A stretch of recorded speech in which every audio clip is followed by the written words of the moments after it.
Hi hello నమస్తే welcome to money news. పెద్దగా సుదర్శన్ తీన్మామల మిత్రుడు కిరోజ్ ప్రేక్షకులకి తీన్మామల అభిమానులకి వెల్కమ్. ఇక ఆర్టీఆర్ ప్రెజెంట్స్ మాన్ న్యూస్ స్వాగతం. మొత్తం మీద నిన్న అసెంబ్లీలో రచ్చ ఇంకేందిగా గనులకు సంబంధించినటువంటి అంశంలో మొత్తం కూడా చర్చ జరిగింది. చర్చ జరిగితే ప్రతిపక్షాలు అంటున్నాయి ఇక్కడ అధికార పక్షంలో ఉన్నటువంటి మంత్రి పొంగులేటికి సంబంధించిన మనుషులే ఏది ఈ ఆక్రమణలు చేసిండ్రు, తర్వాత వీటన్నిటిని కూడా అవకతవకలకు పాల్పడినటువంటి ఆరోపణలు చేసింది బీఆర్ఎస్ పార్టీ. లేదు హరీష్ రావు తమ్ముడు మహేష్ రావు తర్వాత ఇంకో కొంతమంది కలిసి గతంలో చేసినటువంటి ఏదైతే ఇది ఉందో మైనింగ్ మాఫియా ఉందో దానికి సంబంధించి మేము విచారణ జరిపిస్తామని ముఖ్యమంత్రి. తర్వాత ఇట్లా వేడిగా చర్చ జరిగింది.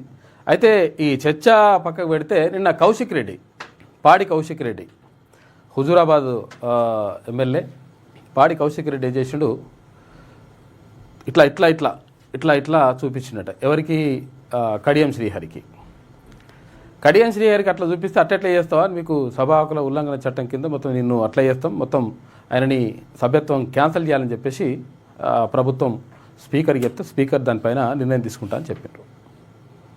అయితే అసలు యాక్చువల్గా కమిటీ వేస్తామని ఆ కమిటీ నిర్ణయం తీసుకోవాలంటే ఆ కమిటీ లేదని చెప్పేసి మళ్ళీ బీఆర్ఎస్ వాళ్ళు ఇదంతా పెద్ద కథ ఆగమాగం గందరగోళం కథ నడిచింది.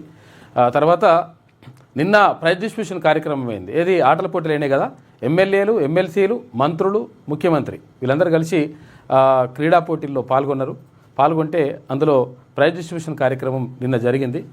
అందులో తీన్మాన్ మల్లన్నకు చాలా ప్రైజులు వచ్చినాయి. అంటే స్పోర్ట్స్కి సంబంధించి మనం చూసుకుంటే ఇక్కడ ఏది చాలా విభాగాలు వచ్చినాయి. రన్నింగ్లో వచ్చింది, షార్ట్ పుట్లో, జావలిన్ త్రో విభాగాల్లో మొదటి స్థానాలు ఫస్ట్ ప్రైజ్. ఇక ఆర్చరీలో రన్నరప్గా నిలిచిండు, అంటే సెకండ్ ప్రైజ్ వచ్చింది. 4 విభాగాల్లో ఇక్కడ వ్యక్తిగత విభాగాల్లో తీన్మాన్ మల్లన్న విజయం సాధించిండు. నిన్న ప్రైజ్ డిస్ట్రిబ్యూషన్లో ప్రైజ్ అందుకున్నాడు. అయితే విషయం ఏంటంటే నిజంగా కూడా తీన్మాన్ మల్లన్న స్వతహాగా ఆయన క్రీడాకారుడు, తర్వాత ఎంపీడీ చేసిండు, master of physical education complete చేసిండు ఆయన. తర్వాత ఆటలలో మంచి ప్రావీణ్యం ఉన్నది, దానిపైన పూర్తి పట్టు ఉన్నది. కాబట్టి నిన్న అంటే మొన్న జట్టు విషయంలో మాత్రం ఏమవుతుందంటే జట్టు అందరు ఆడాలి కదా. ఇప్పుడు కబడ్డీ కానీ లేకపోతే ఫుట్బాల్ కానీ ఉంటే జట్టు అందరు ఆడితే గెలుస్తాం లెక్క, అంటే అట్లుంటుంది. ఇప్పుడు వ్యక్తిగత విభాగం కాబట్టి ఇవన్నిట్లలో 4 ప్రైజులు కొట్టుకున్నాడు తీన్మాన్ మల్లన్న. అంటే ఒక రకంగా అటు రాజకీయాలతో పాటు ఇక్కడ క్రీడల్లో కూడా అంటే అన్ని రంగాల్లో అట్లా బహుముఖ ప్రజ్ఞాశాలు అంటాం కదా, అట్లా తీన్మాన్ మల్లన్న ముందుకెళ్తా ఉన్నాడు. ఇదొక ఇట్లా జరుగుతూ ఉంటే తర్వాత ఇక్కడ ఏది ఇరాన్ యుద్ధానికి సంబంధించి ఇరాన్ పైన ఇజ్రాయిల్ అమెరికా యుద్ధానికి సంబంధించి అమెరికాలో పెద్ద ఎత్తున నిరసనలు వెల్లువెత్తినాయి. కొన్ని లక్షల మంది 50 రాష్ట్రాల్లో ఉన్నటువంటి కొన్ని లక్షల మంది ప్రజలు రోడ్ల మీదకి వచ్చి నిరసన వ్యక్తం చేసిండ్రు ట్రంప్కు వ్యతిరేకంగా. అమెరికా అధ్యక్షుడు ట్రంప్కు వ్యతిరేకంగా నినాదాలు చేసిండ్రు, నిరసన వ్యక్తం చేసిండ్రు. అట్లట్లా చేస్తావు, ఎవరో ప్రతీకారానికి మనం ఎందుకు మిలిటరీని పంపించాలి, మన మిలిటరీ ఎందుకు చచ్చిపోవాలి, అనవసరంగా మనకెందుకు నష్టం జరగాలి, అసలు ఈ యుద్ధం ఎట్టి పరిస్థితుల్లో ఆపాల్సిందే అని చెప్పేసి మొత్తం కూడా నిరసనలు వ్యక్తమైనాయి. ఒక రకంగా చర్చలు జరుపుతామంటారు, పాకిస్తాన్లో చర్చలు జరుపుతామంటారు. ఎందుకంటే అరబ్ కంట్రీస్ అవన్నీ కూడా రావాలంటే పాకిస్తాన్లో జరుగుతూ ఉన్నాయి. అదొక కథ నడుస్తూ ఉంది. ఏది ఏమైనప్పటికీ యుద్ధం ముగించాలని చెప్పేసి ప్రపంచంలో ఉన్నటువంటి చాలా దేశాలు కోరుకుంటున్నాయి. కాకపోతే ట్రంప్ మాత్రం అట్టెట్లయితుందని అంటున్నాడు. ఇరాన్ కూడా కొంతవరకు తగ్గింది. ఇప్పటి వరకు గతంలో ఎప్పుడు కూడా ఇరాన్ మేము చర్చలు జరుపుతాం తర్వాత ఓకే ఉన్నామని చెప్పేసి పూర్తి స్థాయిలో చెప్పలేదు. నిన్న ఒక 5 అంశాలు ముందర పెట్టి ఈ 5 అంశాలకు ఓకే అయితే మా పైన దాడి చేయొద్దు, ఇజ్రాయెల్ మా పైన దాడి చేయొద్దు, అమెరికా ఇజ్రాయెల్కి సపోర్ట్ చేయొద్దు, తర్వాత మా పైన ఉన్నటువంటి ఆంక్షలు ఎత్తేయాలి, ఇట్లా ఒక 5 డిమాండ్లు పెట్టి ఇరాన్ మేము ఇవన్నిటికీ 5 డిమాండ్లకు ఒప్పుకుంటే మేము యుద్ధం విరమించడానికి రెడీగా ఉన్నామని ఇరాన్ ప్రకటించింది. ఒక రకంగా ఇప్పుడు అమెరికాలో వస్తున్నటువంటి నిరసనలతోటి ఒక రకంగా అమెరికా అధ్యక్షుడు ట్రంప్ కూడా వెనక్కి తగ్గేటువంటి అవకాశం కనిపిస్తుంది. ఎందుకంటే లక్షలాది మంది మొత్తం 50 రాష్ట్రాలలో అమెరికా సంయుక్త రాష్ట్రాలు అంటారుగా USA United states of America, ఈ 50 రాష్ట్రాలలో కూడా మొత్తం కూడా పబ్లిక్ చాలా వరకు రోడ్లపైకి వచ్చేసిండ్రు. లక్షలాది మంది నిరసన వ్యక్తం చేసిండ్రు ట్రంప్కు వ్యతిరేకంగా.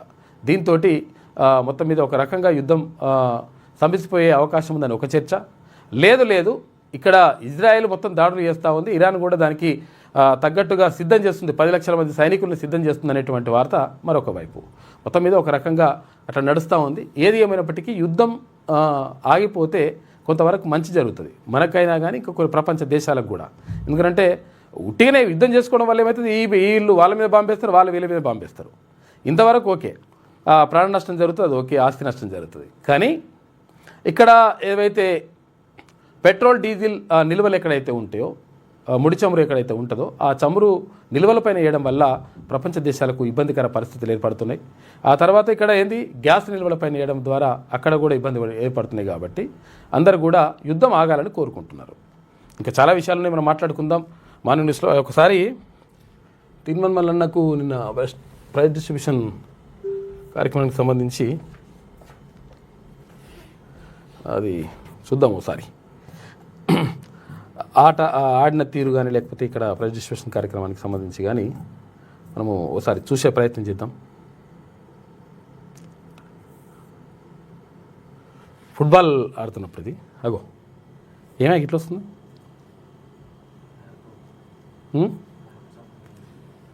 ఇది ఓకే, రైట్ ఇదేనా? ఇది అంటే ఓకే, ఈ లింక్ ఓపెన్ చేసి వస్తాంగా, లింక్ కూడా వస్తలేదు. వాట్సాప్లో ఉంటుందా?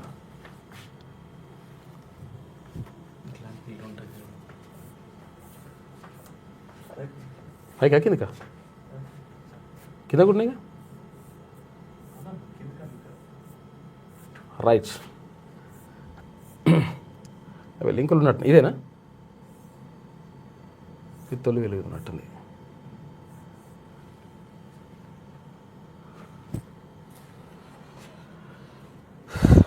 ఆర్చరీలో కూడా సెకండ్ రన్నరప్గా నిలిచిండు తీన్మాన్ మల్లన్న. ఏది బాణం సంధించిండు, సెకండ్ ప్లేస్ వచ్చింది ఆర్చరీలో. తర్వాత రన్నింగ్లో, తర్వాత ఇంకా కొన్ని విభాగాల్లో ఫస్ట్ ప్లేస్లో నిలిచిండు.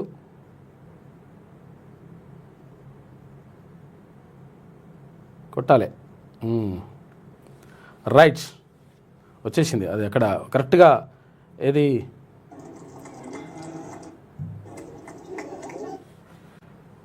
ఉన్నది ఎక్కడైతే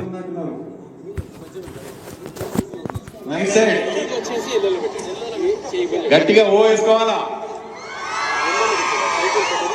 అది లెక్క. మీరు కట్ట ఉత్సాహంగా ఉంటే నాకు డైలాగులు చెప్పబుద్ధి అవుతుంది. ఏమంటావు? మీరు ఆర్చరీలో సెకండ్ ప్లేస్లో నిలిచిండు తీన్మాన్ మల్లన్న. తర్వాత అదే కాదు, ఇంకా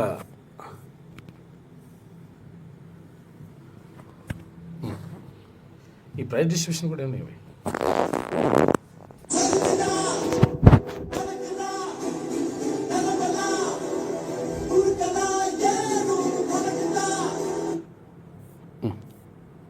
ఆ సౌండ్ పెట్టద్దు, అదో పరిచయం ఉండదు మనకు.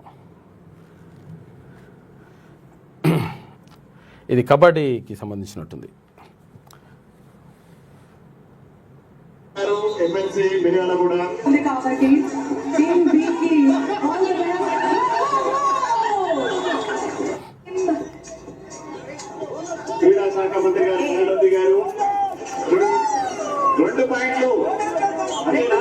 క్రీడా శాఖ మంత్రి ఒక్క నిమిషం, లాస్ట్ 1 minute. 4 పాయింట్ల దగ్గర ఉన్నారు టీమ్ బి, 14 పాయింట్ల దగ్గర ఉన్నారు టీమ్ ఏ. ఈ లాస్ట్ పాయింట్ కూడా గెలుచుకొని వెళ్తారా?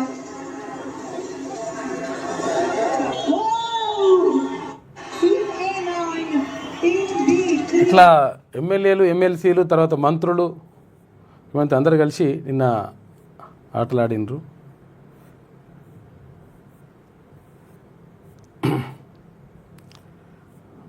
ఇట్లా ఇటు వచ్చినట్టున్నాయి, ఈ పాత వస్తున్నట్టున్నాయి.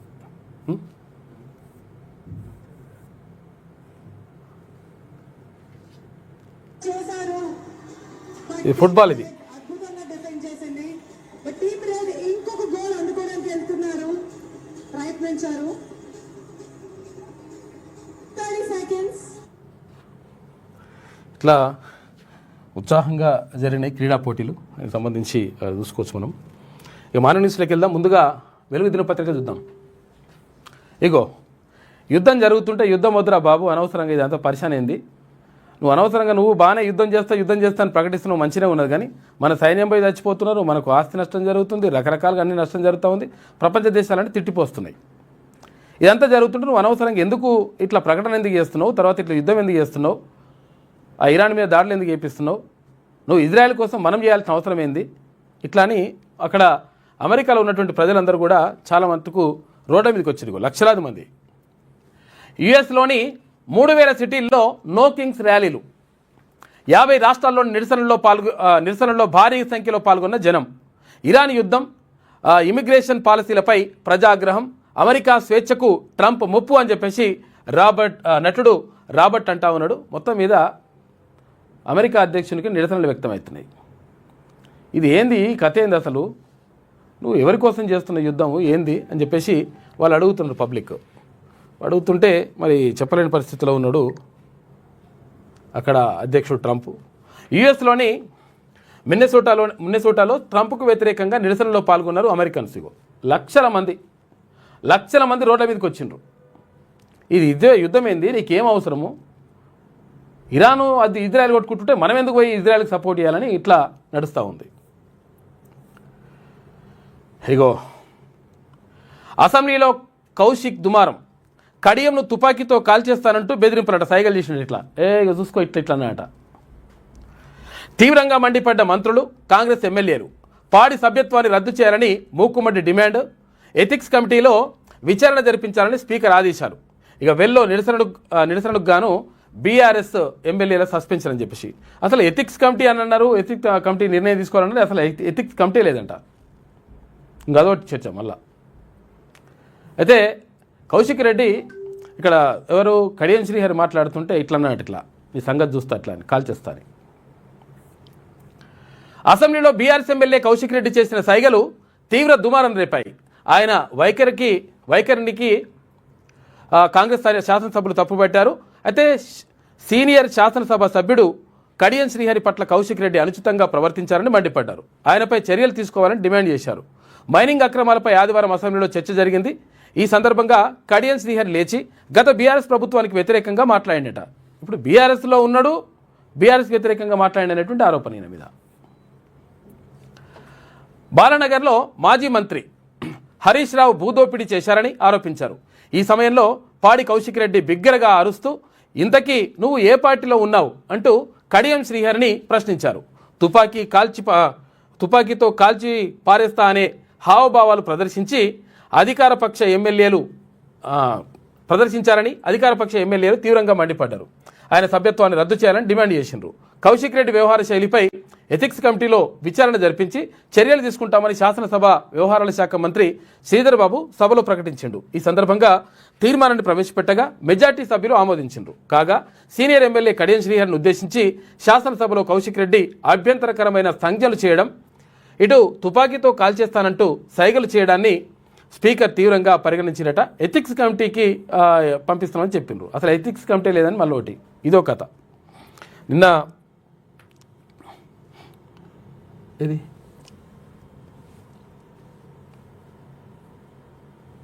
రైట్ ఎథిక్స్ కమిటీలో చేద్దామని చెప్పేసి అదొకటి నడుస్తూ ఉంది.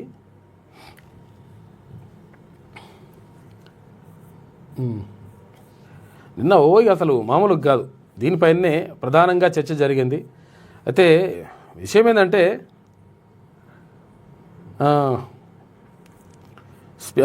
ఎవరు ముఖ్యమంత్రి కూడా కోరిండు, సభ్యులు కూడా 2 రోజుల పాటు సస్పెండ్ చేసిండ్రు. ఇక్కడ మీరు చేసిరు భూస్కాములు అంటే మీరు చేసిరు అని చెప్పేసి ఆరోపించుకుంటారు అధికార పక్షం, తర్వాత ప్రతిపక్షాలు.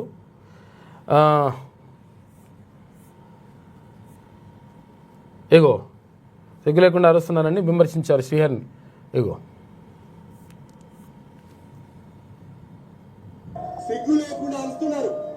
గౌరవ ముఖ్యమంత్రి గారు నిండు సభలో బాలానగర్ లో కంపెనీ యజమానులను బెదిరించి ధరణిని అడ్డం పెట్టుకొని 100 ఎకరాల భూములను అధికారాన్ని అడ్డం పెట్టుకొని సొంతం చేసుకున్నారు.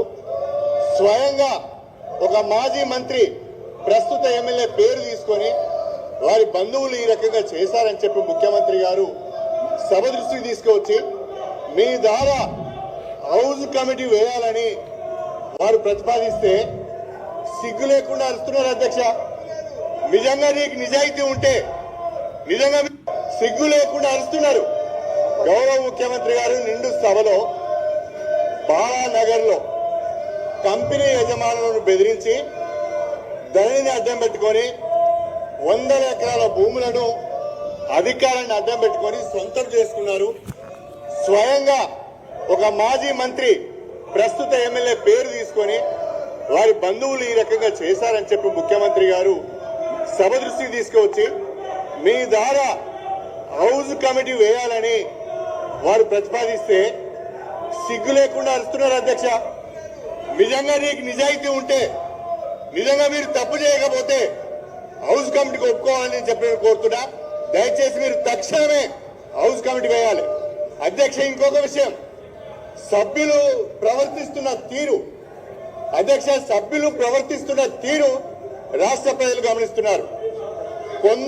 కొంతమంది సభ్యులు సిగ్గు లేకుండా శాసన సభ్యులు అనే విషయాన్ని కూడా మర్చిపోయి అరుస్తున్నారు అధ్యక్ష.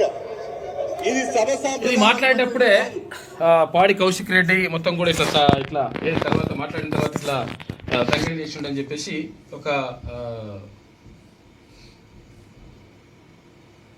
ఇందాక మాట్లాడింది కదా కడియం శ్రీహరి స్పీచ్ సంబంధించి. అయితే ఇక్కడ ఏది మన హరీష్ రావు తర్వాత వాళ్ళ మనుషులు మొత్తం కూడా భూ కబ్జాలు చేసిండ్రు అని చెప్పేసి ఆరోపించిండ్రు. తర్వాత రకరకాలుగా అంటే అక్కడ బీఆర్ఎస్లో ఉన్నటువంటి నాయకులు గతంలో అధికారాన్ని అడ్డం పెట్టుకొని మొత్తం కూడా ఇష్టం వచ్చినట్టుగా చాలా మంది పైన బెదిరింపులకు పాల్పడ్డారు అని చెప్పేసి ఆరోపించిండ్రు. అయితే దీనికి సంబంధించి మొత్తం మీద చర్చ వాడివేడిగా సాగింది. జరిగిన తర్వాత దీనికి సంబంధించి వాళ్ళని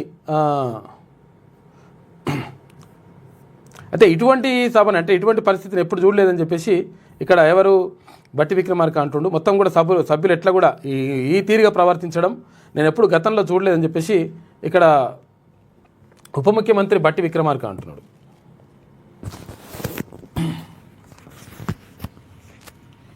ఏమైంది నెట్ స్లో ఉన్నట్టుంది. నేను రాష్ట్ర విభజన జరిగిన దగ్గర నుంచి కూడా నేను గతంలో ఉన్నాను, రాష్ట్ర విభజన జరిగిన దగ్గర నుంచి కూడా కంటిన్యూస్గా ఈ సభలో ఉన్నాను అధ్యక్ష.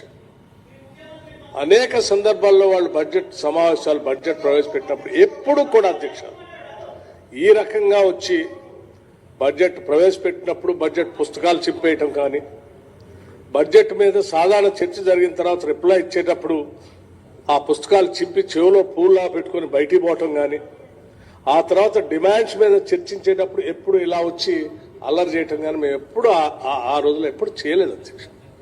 ఈరోజు ఏంటి అధ్యక్ష, రాష్ట్రంలో తల్లిదండ్రులు చాలా గ్రామీణ ప్రాంతాల్లో జరుగుతూ ఉంది. దీనికి సంబంధించి మాట్లాడినరు.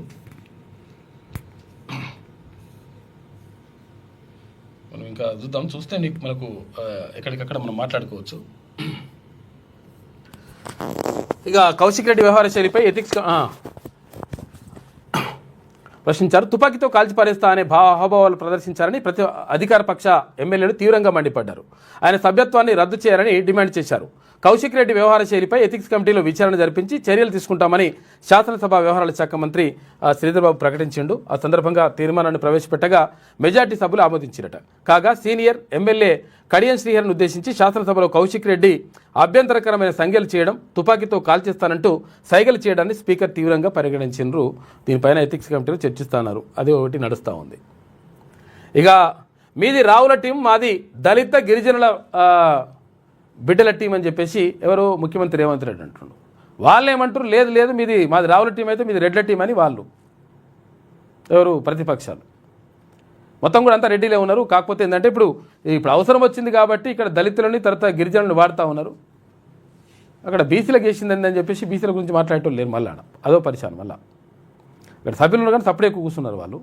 అది అట్లా నడుస్తూ ఉంది.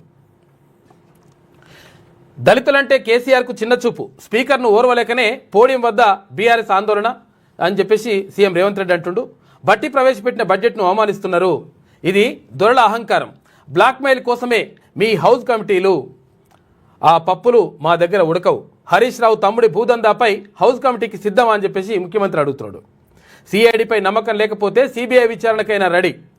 మీ తాతలు దిగొచ్చినా పొంగులేటి రాజీనామా చేయరు. జీతం తీసుకుని అసెంబ్లీకి రాని ప్రతిపక్ష నేత కేసీఆర్ రిజైన్ చేయాలి. కాళేశ్వరం కేసు అప్పగిస్తే 48 గంటల్లో జైల్లో వేస్తామన్నారు. బీజేపీ బీఆర్ఎస్ ఒక్కటే. ఇప్పుడు ఆ ఫైల్ను ప్రధాని తర్వాత ఇక్కడ కేంద్ర హోంమంత్రి ఎందుకు తొక్కిపెట్టారు? కేసీఆర్తో కడియం శ్రీహరి సమావేశమైన నేత, శ్రీహరి సమానమైన నేత. ఆయన నిజాయితీని శంకించలేరు. పాడి కౌశిక్ రెడ్డి తీరును కేటీఆర్ హరీష్ రావు సమర్థిస్తారా అని చెప్పేసి కేసీఆర్ను అలా అవమానిస్తే ఒప్పుకుంటారా అని చెప్పేసి ప్రశ్నించిండు ముఖ్యమంత్రి రేవంత్ రెడ్డి. అయితే విషయం ఏంటంటే అసలు యాక్చువల్గా ఏది మీది రావుల టీము, మాదేమో దళితులది తర్వాత గిరిజనుల టీం అని చెప్పేసి బిడ్డల టీం అని చెప్పేసి ఇక్కడ ముఖ్యమంత్రి చెప్పిండు. అంటే అప్పుడున్నప్పుడు రావులు పరిపాలన చేసింది కాబట్టి మీరు మొత్తం కూడా రావులకు సపోర్ట్ చేసినటువంటి పరిస్థితి, మేమేమో దళిత గిరిజనులకు సపోర్ట్ చేస్తామని అంటున్నాడు మంచిగా ఉన్నది కాబట్టి బేసీలు ఎక్కడ పోయినరు అది లేదు. తర్వాత ఇంకొకటి ఏంటంటే ఇక్కడ ఇంకో విషయం మాట్లాడుకునేది ఏంటంటే వాళ్ళు ఏమంటున్నారు, మీది రెడ్ల టీం అని అంటున్నారు.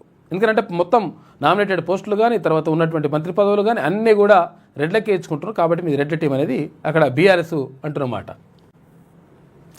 నాటి 3 హౌస్ కమిటీలను ఫిరాయింపులకు వాడుకున్నారు.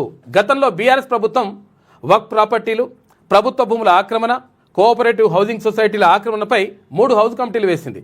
వాటిని అడ్డం పెట్టుకొని బ్లాక్మెయిల్ రాజకీయాలు, ఆస్తులు కొల్లగొట్టడమే కాకుండా రాజకీయ పార్టీ ఫిరాయింపులకు వాడుకున్నారు. ఇప్పుడు కూడా హౌస్ కమిటీ వేసి మంత్రిని బ్లాక్మెయిల్ చేయాలని చూస్తున్నారు. మంత్రి మీద బురద జల్లి వారి హయాంలో రెవెన్యూ శాఖలో జరిగిన దోపిడీని కప్పిపుచ్చుకోవాలని చూస్తున్నారు. మైనింగ్ శాఖను ఒక దళితుడు సమర్థంగా నిర్వహించలేరని చిత్రీకరించే ప్రయత్నం చేస్తున్నారు. దళిత మంత్రిని అవమానించడమే లక్ష్యంగా సభలో ప్రవర్తించారు. ఇంగ్లీష్ మీడియంలో చదువుకున్న ఆ మంత్రి ఎవరు? వివేక్ వెంకటస్వామి. ఆ మంత్రి ఆంగ్లం నుంచి తెలుగులో చెప్పేలోపు ఎదురుదాడి చేసిరని చెప్పేసి ముఖ్యమంత్రి ఆరోపిస్తూ ఉన్నాడు.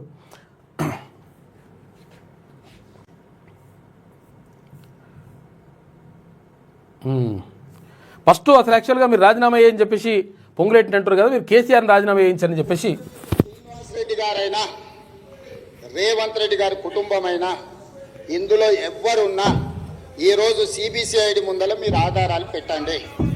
అధికారులు అందరూ సభకు రాని చంద్రశేఖరరావు గారిని మొదట రాజీనామా పెట్టించండి. సిగ్గు లేకుంటే మాటలు మాట్లాడతారు. సిగ్గులేని మాటలు మాట్లాడితే నాకు కూడా చికాకు వస్తుంది అధ్యక్ష. సహనానికి కూడా అత్తుంటది. కోటి 10 లక్షల జీతం తీసుకొని సభకు రాకుండా ఇంట్లో ఉన్నాయనేమో రాజీనామా చేయడంట, జీతం వాపసు ఇయ్యడంట. రోజు 18 గంటలు చేసి పొంగులేటి శ్రీనివాస్ రెడ్డి గారైనా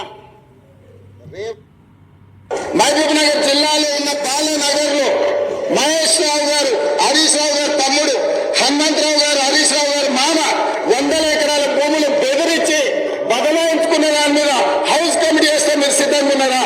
బాలనగర్ మహబూబ్ నగర్ జిల్లాలో 100 ఎకరాల భూమిని పరిశ్రమ యజమానులను బెదిరించి సేల్ డీల్ లేకుండా, కంపెనీ కొనుగోలు లేకుండా 100 ఎకరాల భూ బదలాయింపు చేసుకున్నాడు కదా, ధరణిని అడ్డం పెట్టి. దాని మీద నేను హౌస్ కమిటీ చేయడానికి సిద్ధంగా ఉన్నా. హరీష్ రావు గారిని, కేటీఆర్ ను, వెంకటరమణారెడ్డి గారిని ఈ ముగ్గురిని హౌస్ కమిటీ కొట్టుకోమనండి. తక్షణమే ఆ భూమి మీద వేస్తా. మహబూబ్ నగర్ జిల్లాలో ఉన్న బాలనగర్ లో మహేష్ రావు గారు, హరీష్ రావు గారు తమ్ముడు, హనుమంతరావు గారు, హరీష్ రావు గారు మామ 100 ఎకరాల భూములు బెదిరించి బదలాయించుకున్న దాని మీద హౌస్ కమిటీ చేస్తే మీరు సిద్ధంగా ఉన్నారా? బాలనగర్ మహబూబ్ నగర్ జిల్లాలో మీరు ఏది అక్రమంగా మొత్తం కూడా కబ్జా పెట్టుకున్నారు, మీరు కబ్జా పెట్టినరు, మీరు మొత్తం భూములు మొత్తం కొల్లగొట్టిన మాటలు వీళ్ళు చెప్తే వాళ్ళు చెప్తా ఉన్నారు. అంటే ఇక్కడ హరీష్ రావు తమ్ముడు, హరీష్ రావు మామ కబ్జా పెట్టేసిండు, 100 ఎకరాలు కొల్లగొట్టేసిందని చెప్పేసి ముఖ్యమంత్రి. లేదు ఇక్కడ పొంగులేటి శ్రీనివాసరెడ్డి తర్వాత ఇప్పుడు ఉన్నటువంటి ముఖ్యమంత్రి వాళ్ళ కుటుంబ సభ్యులు కూడా చేస్తున్నారు అని చెప్పేసి భూదందా చేస్తున్నారు అనేటువంటిది ఇక్కడ ప్రతిపక్షం ఆరోపిస్తున్నటువంటి మాట. మొత్తం మీద ఇద్దరి కూడా బయట పెట్టుకుంటున్నటువంటి పరిస్థితి కనిపిస్తుంది. ఇది ఒక రకంగా ప్రజలకు మంచిదే. ఇది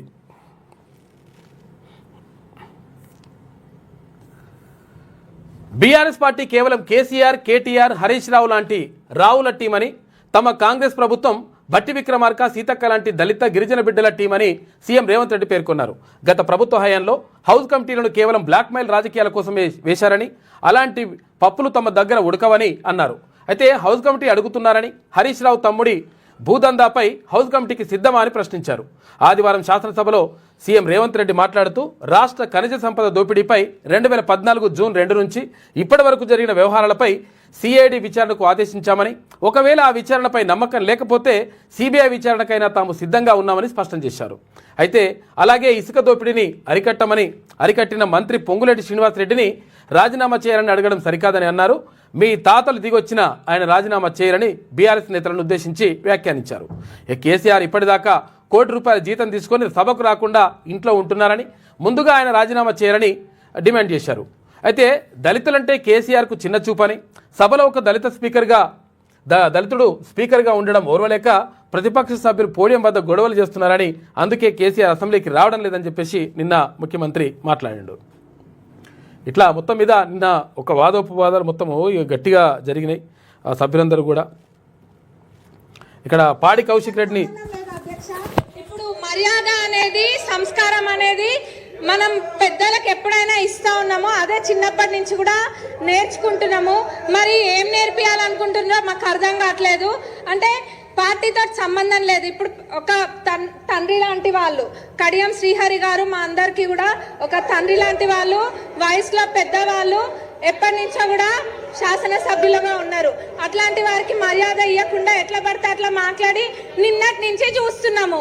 అది డిమాండ్ల మీద మాట్లాడుతుంటే, చర్చ జరుగుతుంటే, కొత్తగా సబ్జెక్ట్ ఏమైనా నేర్చుకుందామని ఇంట్రెస్టింగ్ గా విందాం అనుకుంటే నూతన సభ్యులం ఎంతో మంది ఉన్నాం. సభా సమయాన్ని కూడా వృధా చేస్తున్నారు. ఎంక్వైరీ అన్నారు, పర్సనల్ గా టార్గెట్ చేసి మంత్రి గారిని మాట్లాడుతున్నారు. వాళ్ళకి ఏదైనా వేరే అజెండా ఉంటే బయట చూసుకోవాలి.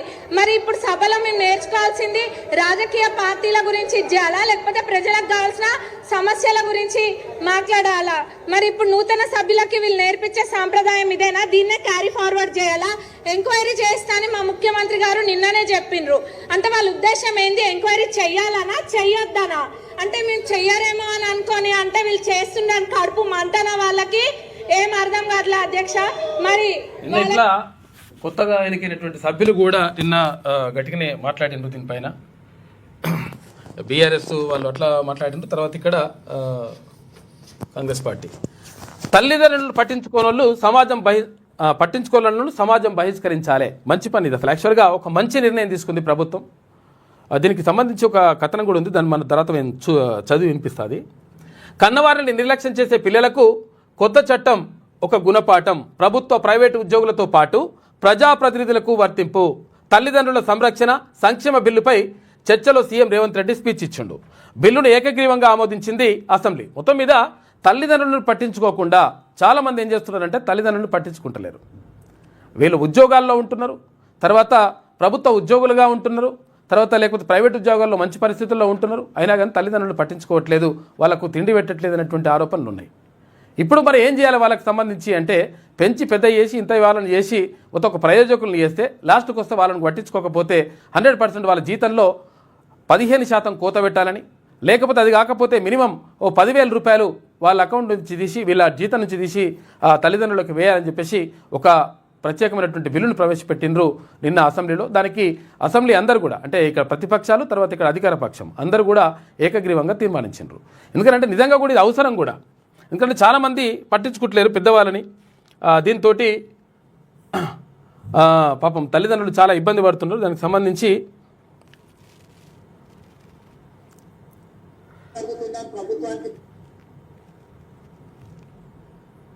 కమిటీ ఆన్ ఎథిక్స్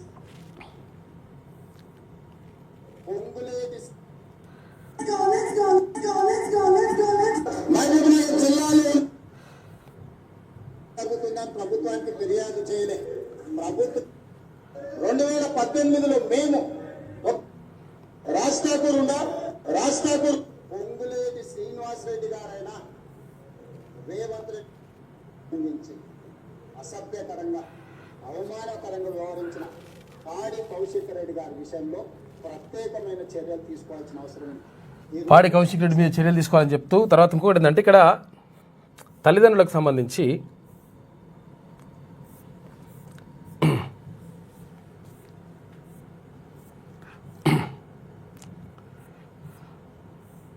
ఒక నిర్ణయం తీసుకోవాలి. ఎందుకంటే విషయం ఏంటంటే కనీసం చాలామంది తల్లిదండ్రులని పట్టించుకోవట్లేదు అన్నటువంటి ఆరోపణలు ఉన్నాయి.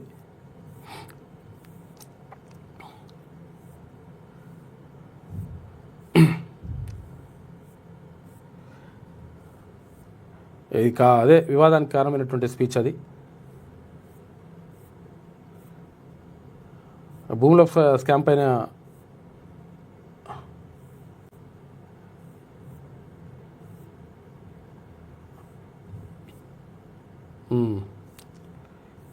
వీటికి సంబంధించి అంతా నడుస్తూ ఉంది.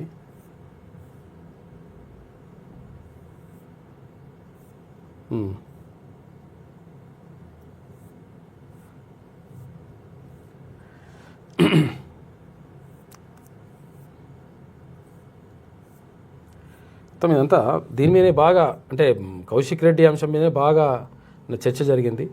దానికి సంబంధించి లోపల ఉన్నట్టుంది. ఓకే, తల్లిదండ్రులను ఎట్టి పరిస్థితుల్లో పట్టించుకోవాలని చెప్పేసి ఒకటి నిర్ణయం తీసుకున్నారు. మంచి పని అది. ఇక ప్రతి కార్మికుడికి యూనిక్ ఐడి. ఇక అసెంబ్లీలో తెలంగాణ గిగ్ వర్కర్ల బిల్లు ప్రవేశపెట్టిన ప్రభుత్వం ఇక యాప్ కంపెనీల ఆర్డర్లపై 1% నుంచి 2% వరకు సెస్ అంట. కార్మికుల సంక్షేమానికి దీన్ని వినియోగించాలని ప్రభుత్వం చెప్పింది, నిర్ణయం తీసుకున్నారు. ఇక ముంబై గెలిచింది. బౌలర్లు ఫెయిల్ అయినా బ్యాటర్లు దుమ్ము రేపడంతో IPL 19లో ముంబై ఇండియన్స్ బోని కొట్టింది. ఇక భారీ స్కోర్ చేజింగ్లో రోహిత్ శర్మ 78, తర్వాత రికెల్టన్ 81 చెలరేగడంతో ఆదివారం జరిగిన లీగ్ మ్యాచ్లో ముంబై 6 వికెట్ల తేడాతో కోల్కతా నైట్ రైడర్స్పై గెలిచింది. ముందుగా కోల్కతా 20 ఓవర్లలో 4 వికెట్లు కోల్పోయి 220 స్కోర్ చేసింది.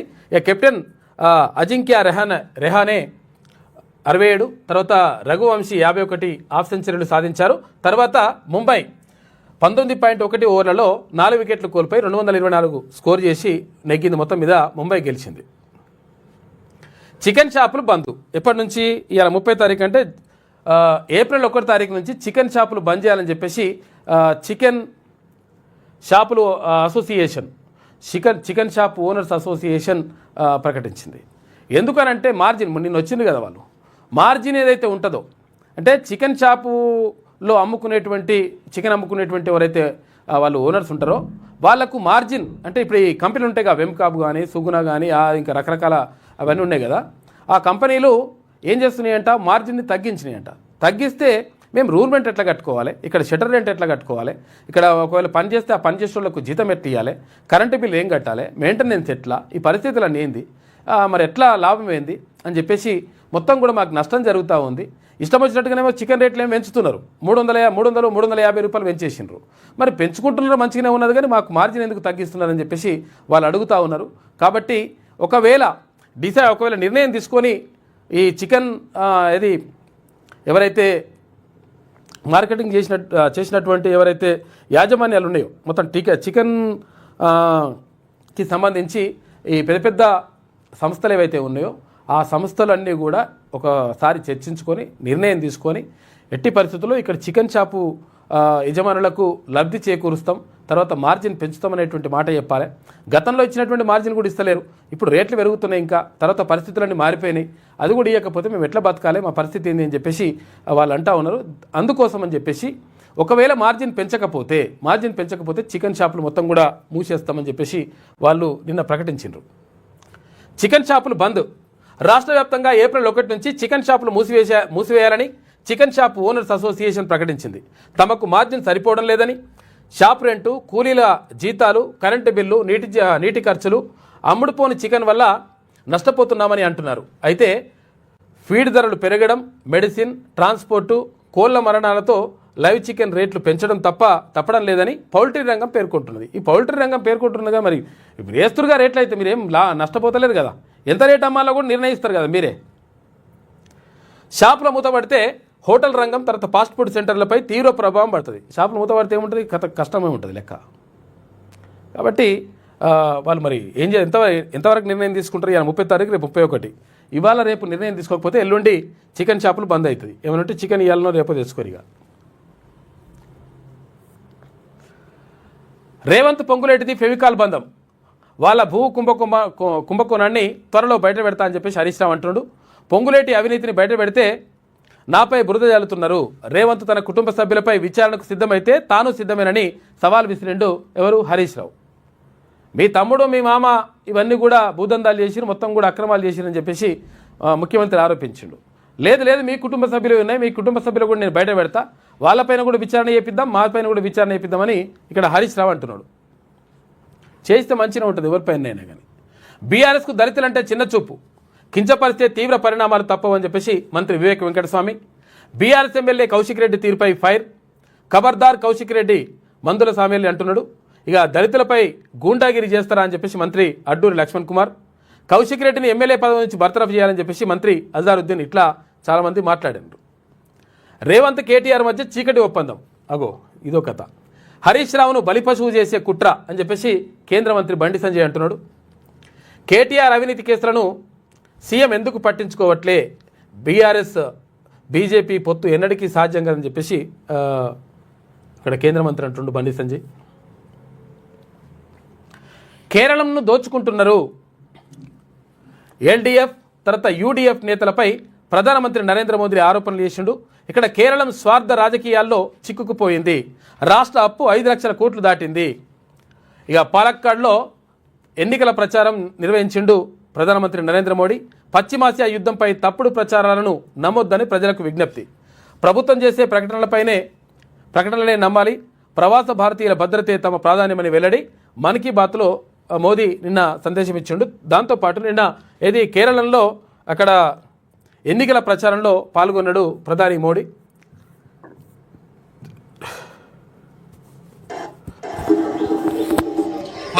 పాలక్కాడ్లో ఎన్నికల ప్రచారంలో పాల్గొన్నాడు కేరళలో.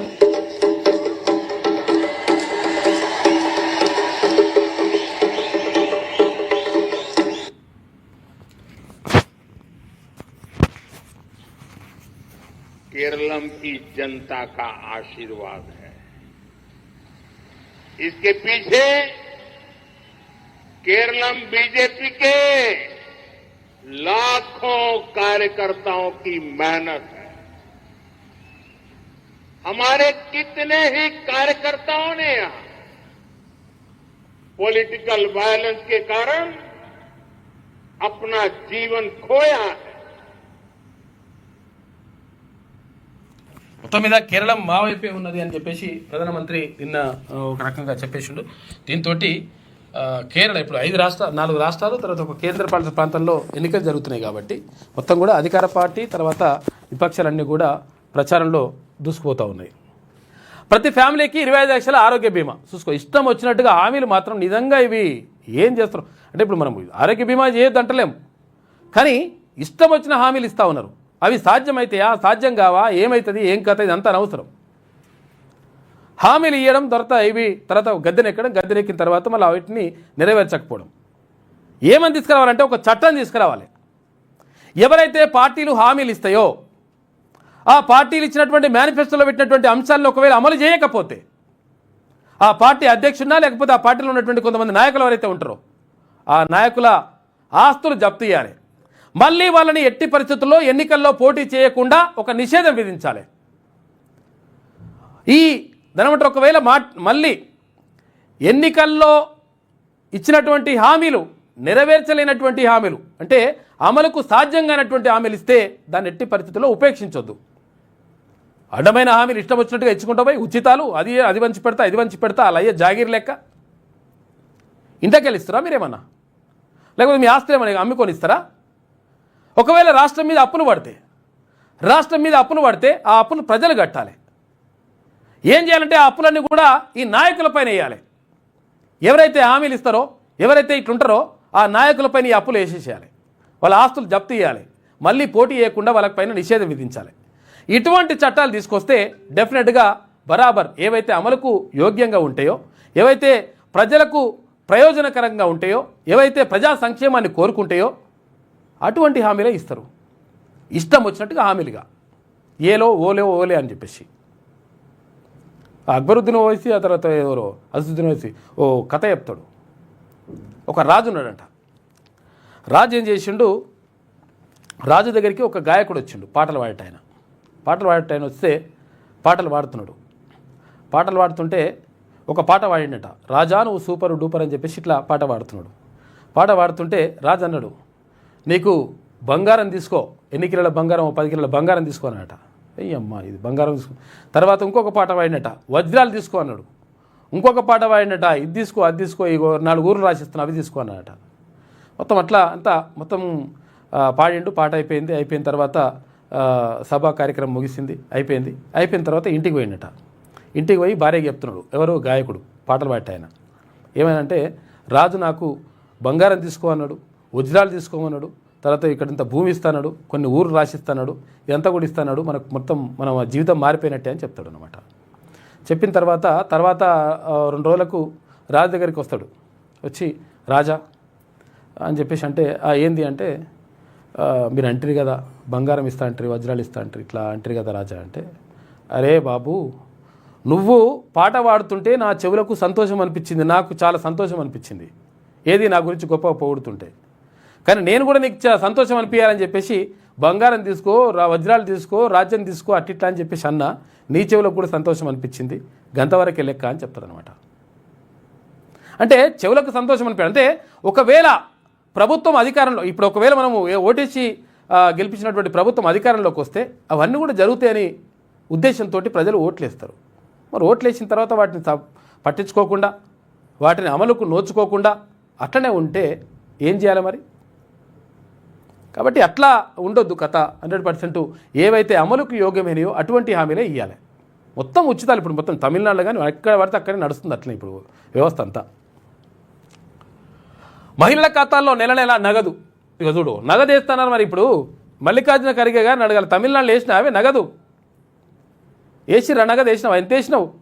2500 రూపాయలు నగదు వేస్తా అంటారు కదా మహిళల ఖాతాలలో, ఏమైంది మరి? అక్కడ పోయి చెప్తున్నావు మళ్ళీ నగదు వేస్తా అని. స్వయం ఉపాధికి 50,000 ఆర్థిక సాయం, ఇక్కడ కూడా అంటారు కదా, ఏది దాన్ని ఏమంటారు పేరు చెప్తారు, రాజీవ్ యువ వికాసం. అప్లికేషన్లు తీసుకుంటే అవతల పడ్డరు, ఇది లేదే లేదు దాంట్లో బడ్జెట్లో పెట్టలేదు అని చెప్పేసి మళ్ళీ అదో కథ. అస్సాం అసెంబ్లీ ఎన్నికల సందర్భంగా కాంగ్రెస్ మేనిఫెస్టో విడుదల చేసింది. 5 గ్యారెంటీలను ప్రకటించిన పార్టీ చీఫ్ మల్లికార్జున ఖర్గే. ఇంకో ఇది ఇట్లా అస్సాంలో ఉంటే తమిళనాడులో చూడరు. తమిళనాడులో విద్యార్థులకు 35 లక్షల ల్యాప్టాప్లు అందజేస్తారట, 35 లక్షల ల్యాప్టాప్లు పంచుతారట. మహిళలకు ఇస్తున్న సాయం 2,000కు పెంపు. అసెంబ్లీ ఎన్నికలకు మేనిఫెస్టో రిలీజ్ చేసింది DMK chief Stalin.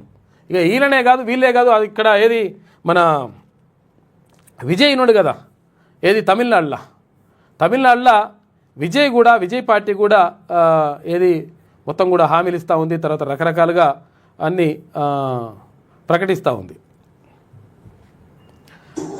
Car driver కొడుక్కి ఎమ్మెల్యే టికెట్ అని చెప్పేసి టికెట్ ఇచ్చిందట.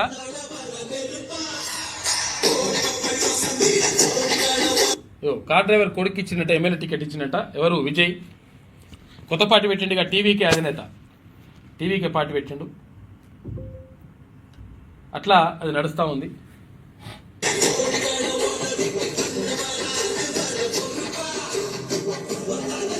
కార్ డ్రైవర్ కొడుకు కావద్దు అయింది ఎమ్మెల్యే, పరిచయం ఉన్నది.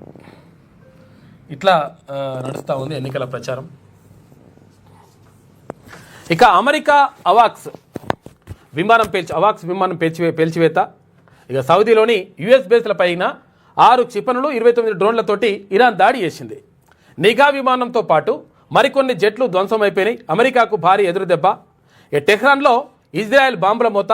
పాకిస్తాన్లో గల్ఫ్ దేశాల విదేశాంగ మంత్రుల భేటీ. పశ్చిమాసియాకు వేలాదిగా బలగాలు తరలింపు. గ్రౌండ్ అటాక్కు అమెరికా రెడీ అంటూ వార్తలు వస్తున్నాయి. అమెరికా సేనలు వస్తే తగలబెడతామని ఇరాన్ హెచ్చరిస్తుంది. మొత్తంగా నడుస్తూ ఉంది కథ. ఇరాన్ అటాక్స్తో సౌదీలోని యుఎస్ ఎయిర్ బేస్లో ధ్వంసమైన విమానం అమెరికా విమానాన్ని ఖతం చేసి పడేసింది, ముక్కలు చేసింది. ఏది? ఇరాన్. ఇరాన్తో యుద్ధంలో అమెరికాకు భారీ ఎదురుదెబ్బ తగిలింది. సౌదీ అరేబియాలోని యుఎస్ ఎయిర్ బేస్పై తాము జరిపిన క్షిపణి డ్రోన్ దాడుల్లో అమెరికాకు చెందిన కీలక నిఘా విమానం అవాక్స్ పూర్తిగా దెబ్బతిన్నట్లు ఇరాన్ ప్రకటించింది. ప్రిన్స్ సుల్తాన్ ఎయిర్ బేస్పై జరిగిన ఈ దాడుల్లో అమెరికా సైనిక నియంత్రణకు అత్యంత కీలకమైన ఈ 3 అవాక్స్ విమానం పేలిపోయి ముక్కలైందట.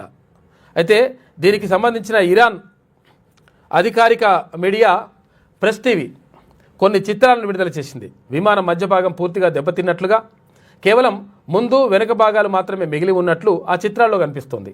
ఈ దాడిలో 6 బాలిస్టిక్ క్షిపణులు, 29 డ్రోన్లు ఇరాన్ ఉపయోగించినట్లుగా తెలుస్తుంది. చూసుకో, ఇక మొత్తం నడుస్తూనే ఉండేది కథ.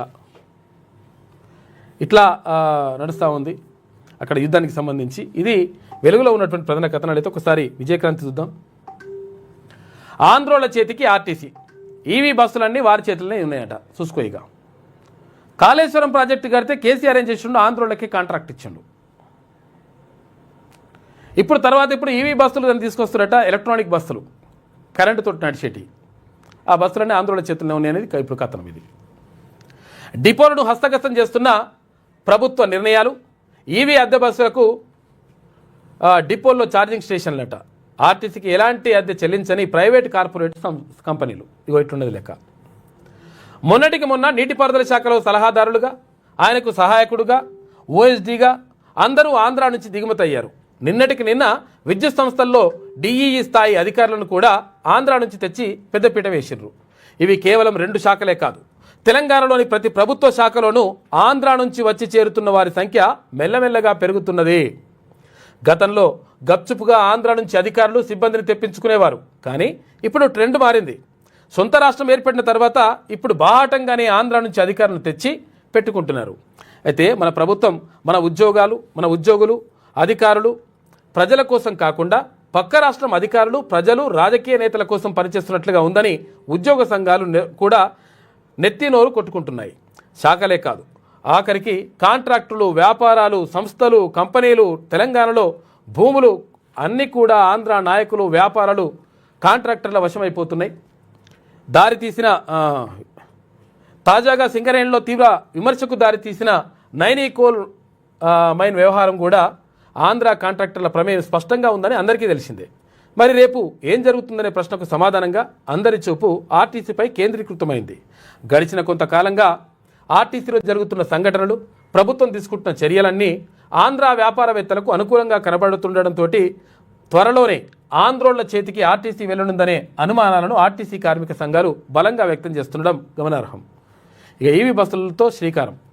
పర్యావరణ హితం కర్బన ఉద్గారాల తగ్గింపునకు ఈవీ బస్సులు ప్రవేశపెట్టాలని కేంద్ర రాష్ట్ర ప్రభుత్వాలు తీసుకున్న నిర్ణయం ఆంధ్ర పెట్టుబడిదారులకు అనుకూలంగా మార్చుకున్నారని కార్మిక సంఘాలు ఆరోపణల వెనుక వాస్తవాలు కూడా అదే రకంగా కనబడుతున్నాయి. ఆర్టీసీలో ఈవీ బస్సులను విపరీతంగా విడతల వారీగా ప్రవేశపెట్టే నెపంతో మొత్తం కూడా ఆర్టీసీని కూడా ఖతం చేస్తున్నటువంటి ఆరోపణలు ఉన్నాయి. చాలా శాఖల్లో ఆంధ్ర వాళ్ళు మొత్తం కూడా అధికారులుగా చెలాయిస్తున్నారు. ఇప్పటికి కూడా నడుస్తూ ఉంది. ఇప్పుడు ఇది ఉంది కదా, ఇదేది నిమ్స్ హాస్పిటల్ ఉంది కదా, నిమ్స్ హాస్పిటల్లో 70% మంది ఆంధ్రాకి సంబంధించినటువంటి ఉద్యోగులే ఉన్నారన్న. వాళ్ళ హాస్పిటల్ వాళ్ళకి పోయింది, వాళ్ళ కథ వాళ్ళకి నడుస్తుంది, అంతా నడుస్తుంది. ఇది తెలుగు అకాడమీలో కూడా మొత్తం కూడా వాళ్ళే. ఇట్లా రకరకాలుగా ఇంకా వాళ్ళదే కొనసాగుతూ ఉంది ఆధిపత్యం అని చెప్పేసి ఆరోపణలు వినిపిస్తున్నాయి. మరి ప్రభుత్వం ఎటువంటి నిర్ణయం తీసుకుంటుందో చూడాలి. ఇక మైనింగ్పై దద్దరిల్లిన శాసనసభ, బీఆర్ఎస్ సభ్యుల సస్పెన్షన్. సమావేశాలు ముగిసే వరకు 2 రోజులు ముందు గన్ పార్క్ వద్ద, తర్వాత స్పీకర్ పోడియం వద్ద బీఆర్ఎస్ నిరసన చెప్పినాయి. మంత్రి పొంగులేటి బర్తరఫ్ చేయాలని డిమాండ్. మైనింగ్ అక్రమాలపై హౌస్ కమిటీ వేయాలని, రాఘవ కన్స్ట్రక్షన్ అక్రమాలపై విచారణ జరపాలంటూ నినాదాలు చేసిండ్రు. నిన్న గన్ పార్క్ వద్ద రాఘవ కన్స్ట్రక్షన్ అక్రమాలపై హౌస్ కమిటీ వేయాలని చెప్పేసి నిన్న నిరసన చెప్పిండ్రు. ఎవరు? బీఆర్ఎస్ సభ్యులు గన్ పార్క్ దగ్గరికి పోయిండ్రు.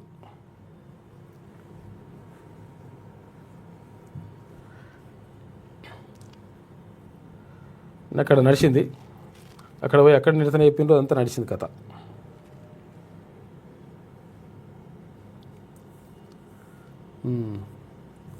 మీ తాతలు దిగొచ్చినా పొంగులేటి రాజీనామా చేయరు. సభకు రాని కేసీఆర్తో రాజీనామా చేయించండి. గత ప్రభుత్వంలో 3 హౌస్ కమిటీలు వేసి బ్లాక్మెయిల్ చేసి ఆస్తులు గుంజుకున్నారు. అసెంబ్లీలో బీఆర్ఎస్పై సీఎం రేవంత్ రెడ్డి మండిపాటని చెప్పేసి ఒక వార్త కనిపిస్తూ ఉంది. దానికి సంబంధించి కూడా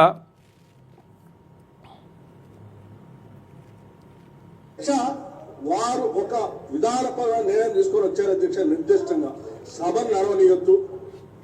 సభ కమిటీ ఆన్ ఎథిక్స్ కి వారి వ్యవహార శైలిని ఈ పొంగులేటి శ్రీనివాసరెడ్డి గారైనా, రేవంత్ రెడ్డి గారి కుటుంబమైనా ఇందులో మహబూబ్నగర్ జిల్లాలో ఉన్న బాలనగర్లో జరుగుతున్న కూడా ప్రభుత్వానికి ఫిర్యాదు చేయలే. ప్రభుత్వమే స్వయంగా 2018లో మేము ఒక దళిత బిడ్డ బట్టి విక్రమార్క గారిని మిత్రుణ్ణి, అతని దళితుడనే కాదు అతని సమర్థవంతుడు, సెంట్రల్ యూనివర్సిటీలో చదువుకున్న వాళ్ళందరి రాజ్ ఠాకూర్ ఒకసారి నిలబడు. పొంగులేటి శ్రీనివాసరెడ్డి గారైనా అసభ్యకరంగా అవమానకరంగా వ్యవహరించారు. మొత్తం ఎంత లొల్లి నడిచింది నిన్న.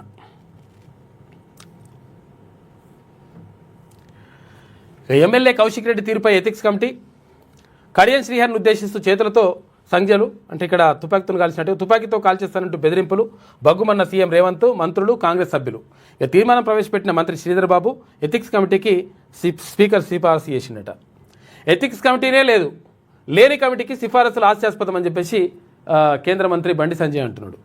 ప్రతిపక్ష పార్టీతో సీఎం రేవంత్ రెడ్డి కుమ్మక్కు, కడియం శ్రీహరి పట్ల ఎమ్మెల్యే పాడి కౌశిక్ రెడ్డి తీరు సరైంది కాదు అని చెప్పేసి కేంద్ర మంత్రి అంటున్నాడు. ఇక కన్నోళ్లకు భరోసా, తల్లిదండ్రుల సంరక్షణ, ఉద్యోగుల బాధ్యత బిల్లుకు ఆమోదం తెలిపినరు. ఇక పిఆర్ వాల్యూ యాడెడ్ పన్ను సవరణ, గిగ్ వర్కర్ల బిల్లు పాస్ అయింది. ఇక విద్వేషపూరిత ప్రసంగాల నివారణ బిల్లుకు ఓకే చెప్పినరు. సమావేశాలు సోమవారానికి వాయిదా పడ్డాయి, అంటే ఇయ్యాలటికి. స్పీకర్ నిర్ణయం, వృద్ధ తల్లిదండ్రుల కోసమే చట్టం అని చెప్పేసి సీఎం రేవంత్ రెడ్డి, కన్నవారిని నిర్లక్ష్యం చేస్తే వారిని చూసే చట్టం తెచ్చామని చెప్పేసి స్పష్టీకరణ అని చెప్పేసి ఒక వార్త కనిపిస్తూ ఉంది. దీనికి సంబంధించి ఒకటి స్టోరీ కూడా ఉన్నది, అది చూపిద్దాం.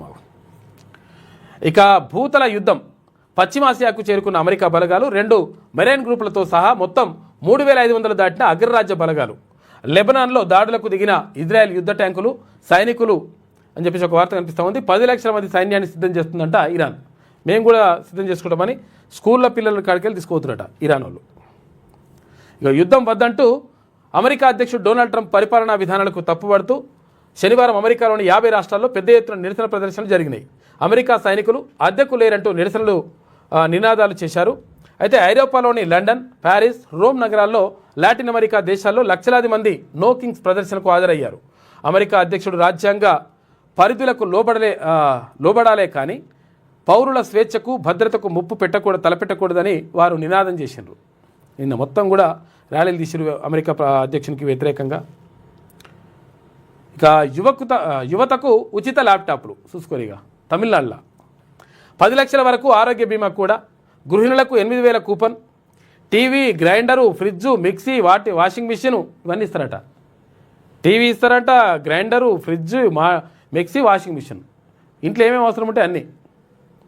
డిఎంకే మేనిఫెస్టో విడుదల, తమిళనాడు సీఎం స్టాలిన్ వరాల జల్లు కుల్పించిండు చూసుకో. ఇక ఇందిరా పార్క్ వద్ద ధర్నా చౌక్లో తమ సమస్యలు పరిష్కరించాలని డిమాండ్ చేస్తూ ధర్నా చేస్తున్నారు వేలాది మంది అవుట్సోర్సింగ్ ఉద్యోగులు. అవుట్సోర్సింగ్ అనేది లేకుంటే చేస్తా, కాంట్రాక్టింగ్ అనేది లేకుంటే చేస్తా అని చెప్పేసి గతంలో ముఖ్యమంత్రిగా పనిచేసిన కేసీఆర్ అన్నాడు. ఇక లాస్ట్కి వస్తే చివరికిగా ముఖ్యమంత్రిని కూడా కాంట్రాక్టర్ అవుట్సోర్సింగ్ పెడితే అయిపోతుంది కదా అని అన్నాడు. ఆయన అవతల పడ్డాడు వీళ్ళనే పెట్టి. తర్వాత ఇప్పుడు వీళ్ళకి కనీస అనేది సమాన పనికి సమాన వేతనం అనేటువంటి నిబంధన కూడా అమలు చేయట్లేదు, ఉద్యోగ భద్రత లేదు, మాకు రక్షణ లేదు, చాలని జీతాలతోటి ఇబ్బందులు పడుతున్నాం, రకరకాలుగా సమస్యలు ఉన్నాయని చెప్పేసి వాళ్ళు ధర్నా చౌకుల ధర్నా చేస్తున్నారు. మంత్రుల నియోజకవర్గాలకే నిధుల కోమటిరెడ్డి రాజగోపాల్ రెడ్డి, నిధుల కోసం మేము సీఎం మంత్రుల చుట్టూ తిరగాల, శాసనసభలో MLA Komatireddy Rajagopal Reddy hot comments చేసిండు. మంత్రుల నియోజకవర్గాలకే ఇస్తున్నాడు నిధులు, మాకియరా అని అడుగుతున్నాడు సొంత పార్టీ ఎమ్మెల్యే. ఇది విజయక్రాంతిలో ఉన్నటువంటి ప్రధాన కథనం. అయితే ఒకసారి ఈనాడు చూద్దాం. దళితులను దగా చేశారు, తొలి సీఎంలు చేస్తామని కేసీఆర్ మాట తప్పారు, నాడు బట్టికి విపక్ష నేత హోదా దక్కకుండా చేశారు, ఇప్పుడు స్పీకరు తర్వాత వివేక్ పైన కుట్ర చేస్తున్నారు, బ్లాక్మెయిల్ చేయడానికి మైనింగ్పై సభా సంఘం కోరుతున్నారు, పొంగులేటి కాదు సభకు రాని కేసీఆర్తో రాజీనామా చేయించాలి, నా దగ్గర మీ పప్పులు ఉడకవు, ఆధారాలుంటే చూపండి, మీరు కోరితే సిబిఐ విచారణకైనా సిద్ధం, శాసనసభలో భరాసాపై విరుచుకుపడిన ముఖ్యమంత్రి రేవంత్ రెడ్డి అని చెప్పేసి ఒక వార్త కనిపిస్తూ ఉంది. కడియం నిజాయితీ నిబద్ధతను దేశంలో ఎవరూ శంకించలేరు, ఆయన్ను గన్తో కాల్స్తానన్నట్లు కౌశిక్ రెడ్డి చేతిలో సైగ చేయడం వీడియో కెమెరాల్లో రికార్డ్ అయింది. కౌశిక్ తీరును కేటీఆర్, హరీష్ రావు, ఇతర భరాసా నేతలంతా సమర్థిస్తారా అని చెప్పేసి ముఖ్యమంత్రి అడుగుతున్నాడు. అవును, కానీ నిన్న ఆసక్తికర ఏంటి కల్చరల్ ప్రోగ్రామ్స్ కూడా అయినాయి. ఎమ్మెల్యేలు, ఎమ్మెల్సీలు, మంత్రులు వీళ్ళందరూ కూడా ఏది కల్చరల్ ప్రోగ్రాంలో పాల్గొన్నారు, వేషాలు వేసిండ్రు. ప్రజాప్రతినిధుల సాంస్కృతికోత్సవాల్లో భాగంగా దుర్యోధనుడి వేషధారణతోటి సీఎంతో ముచ్చటిస్తూ నవ్వులు పూయిస్తున్న మంత్రి వాకిటి శ్రీహరి మంచి కళాకారుడు ఉన్నట్టుండు. చిత్రంలో భట్టి, గుత్తా సుఖేందర్ రెడ్డి, జూపల్లి కృష్ణారావు వీరందరూ ఉన్నారు. నిన్న సాంస్కృతిక కార్యక్రమాలు కూడా మంచిగా నేను నడిచినాయి.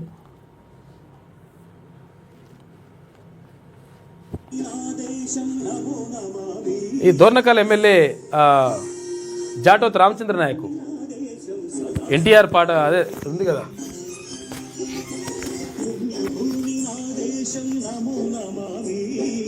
మేజర్ చంద్రకాంత్ చిత్రం నుంచి పాట.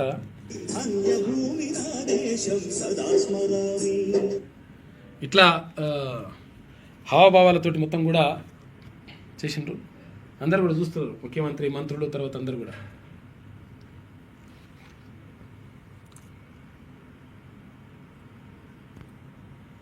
ఇక ఏకపాత్ర అభినయం చేసిండ్రు ఎవరు, నాగరాజు. కాదు గద్దర్ వేషంలో. నడుస్తున్న కాలమా పోరు తెలంగాణమా బల బల బల బల బల బల పొడుస్తున్న పొద్దు మీద నడుస్తున్న కాలం అని చెప్పేసి వేషం సేమ్ మొత్తం గద్దర్ లాగా వేషం వేసి హావభావాలు ప్రకటించిండు ఎమ్మెల్యే నాగరాజు. రవీంద్ర భారతిలో నిన్న కల్చరల్ ప్రోగ్రామ్స్ జరిగినాయి. పొద్దు మీద నడుస్తున్న కాలమా పోరు తెలంగాణమా పోరు తెలంగాణమా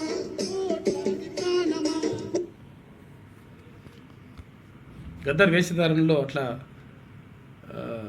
కేఆర్ నాగరాజు కనిపించిండు. గడ్డం పెట్టుకున్న తర్వాత ఇవన్నీ కూడా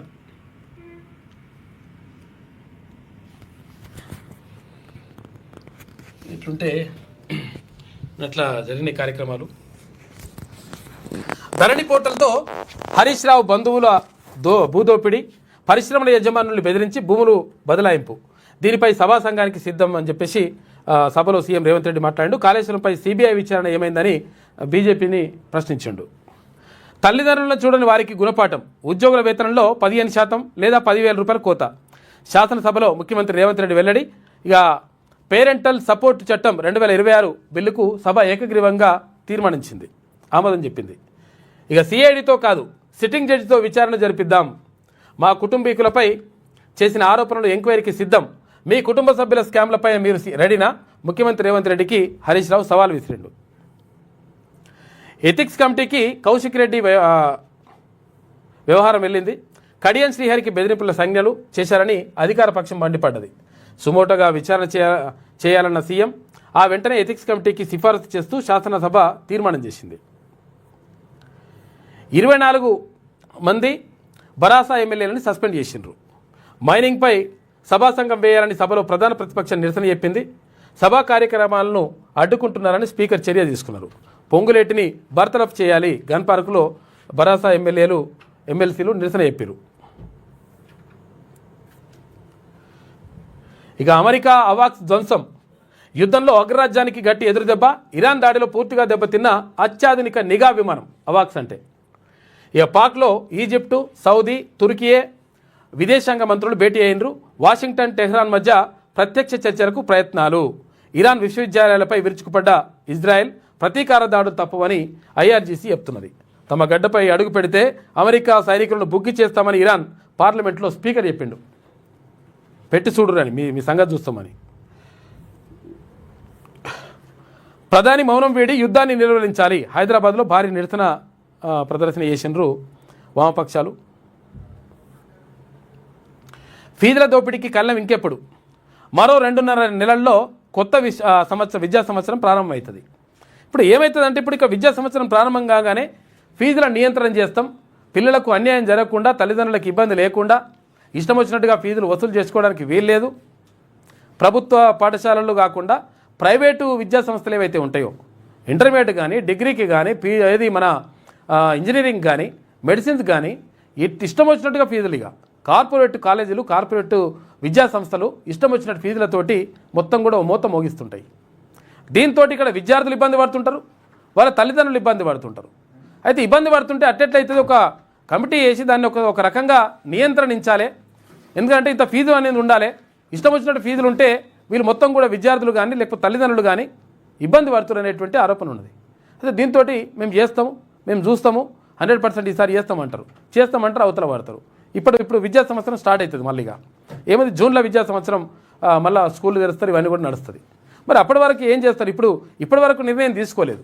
మరి ఒకవేళ ఇప్పుడు అసెంబ్లీ సమావేశాలను నిర్ణయం తీసుకొని ఈ ఫీజుల నియంత్రణ పైన ఒక ప్రత్యేకంగా కమిటీ వేసి అసలు యాక్చువల్గా ఈ ఇష్టం వచ్చినట్టుగా ఫీజులు పెంచుడేంది, ఈ విద్యార్థులని ఇట్లా నష్టం చేసుడేంది అని చెప్పేసి ఆలోచిస్తే మంచిగా ఉంటుంది.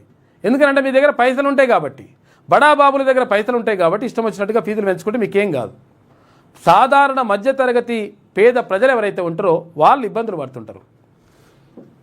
తర్వాత ఇక్కడ ఫీజు రియంబర్స్మెంట్ లేదు, ఆ ఫీజు రియంబర్స్మెంట్ కట్టకపోతే నేను సర్టిఫికెట్లు ఇవ్వని వాడు ప్రైవేట్ కాలేజీలు. ఇదంతా కథ నడుస్తూ ఉంది.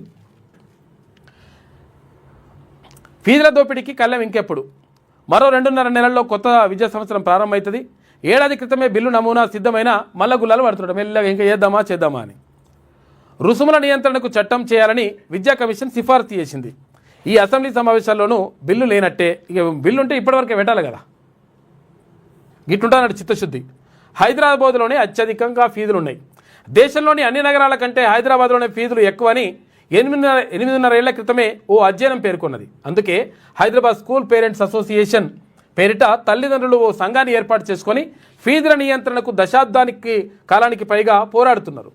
రాష్ట్రంలో ఇంజనీరింగ్ విద్యకు అత్యధిక వార్షిక ట్యూషన్ ఫీజు 1,83,000. అదే పాఠశాల విషయానికి వస్తే 5 లక్షల వరకు పైగా ఫీజులు వసూలు చేసే స్కూళ్ళు కూడా దాదాపు 10 వరకు ఉన్నాయి. 5 లక్షలు వసూలు చేస్తారు. ఇంజనీరింగ్ చదవటానికే లాస్ట్ ఫీజు 1,83,000 అంటే స్కూళ్ళల్లో 5 లక్షలు వసూలు చేస్తారు. ఇంటర్నేషనల్ స్కూల్ అంటే వాడు ఏం పెడుతున్నాడో అర్థం కాదు. ఏమన్నా అద్భుతంగా చేసి పెడతారా? ఏమన్నా 5 లక్షల ఫీజా పిల్లగానికి?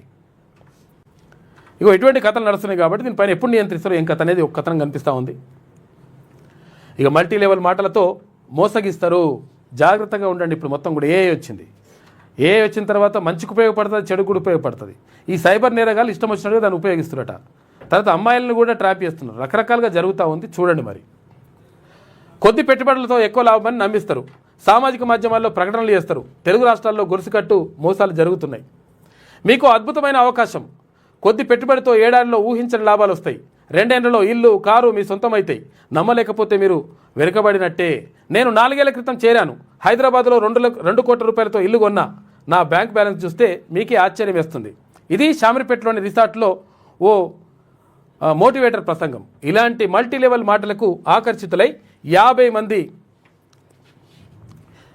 5 నుంచి 10 లక్షల చొప్పున పెట్టుబడి పెట్టారు. లాభాల సంగతి ఎట్టున్నా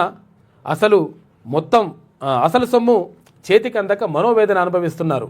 ఇలా ఏపీ, తెలంగాణ రాష్ట్రాల్లో Vihaan direct selling company multi level marketing మోసాలకు 8 నుంచి 10,000 మంది మోసపోయినట్లు హైదరాబాద్ సిసిఎస్ పోలీసులు ప్రాథమిక దర్యాప్తులు గుర్తించారు. ఇదే తరహాలో హైదరాబాద్ కేంద్రంగా గొలుసు కట్టు మోసాలు తిరగబడుతున్న మరికొన్ని కంపెనీలపైన దృష్టి సారించారు. వీటిలో 10 సంస్థలకు సంబంధించిన వివరాలు గుర్తించారు. వీటి మూలాలు కనిపెట్టి దాడులకు చేసేందుకు సిద్ధమవుతారని చెప్పి 10 సంస్థలే, కొన్ని వందలు వేల సంస్థలు ఉన్నాయి. ఇప్పుడు ఏంటంటారు, ఇప్పుడు ఇవి ఉన్నాయి కదా, ప్లాట్లు అమ్ముతారు, రియల్ ఎస్టేటు. ఆ రియల్ ఎస్టేట్లో కూడా మొత్తం మోసాలే. పేపర్లోనే ఉంటుంది, భూములు ఆడు ఉండదు. మళ్ళీ వాడికి అక్కడనేమో ఎకరాల భూములు ఉంటుంది, ఈడనేమో ప్లాట్ల భూములు అమ్ముతుంటాడు. ఈ ప్లాట్లలో అమ్ముతుంటాడు, ఎకరాలు అమ్ముతుంటాడు. ఇటువంటి కథలన్నీ నడుస్తూ ఉంటాయి. కాబట్టి దానికి సంబంధించి మరి జాగ్రత్తగా ఉండండి. అందం, ఆరోగ్యం, ఆకర్షణ.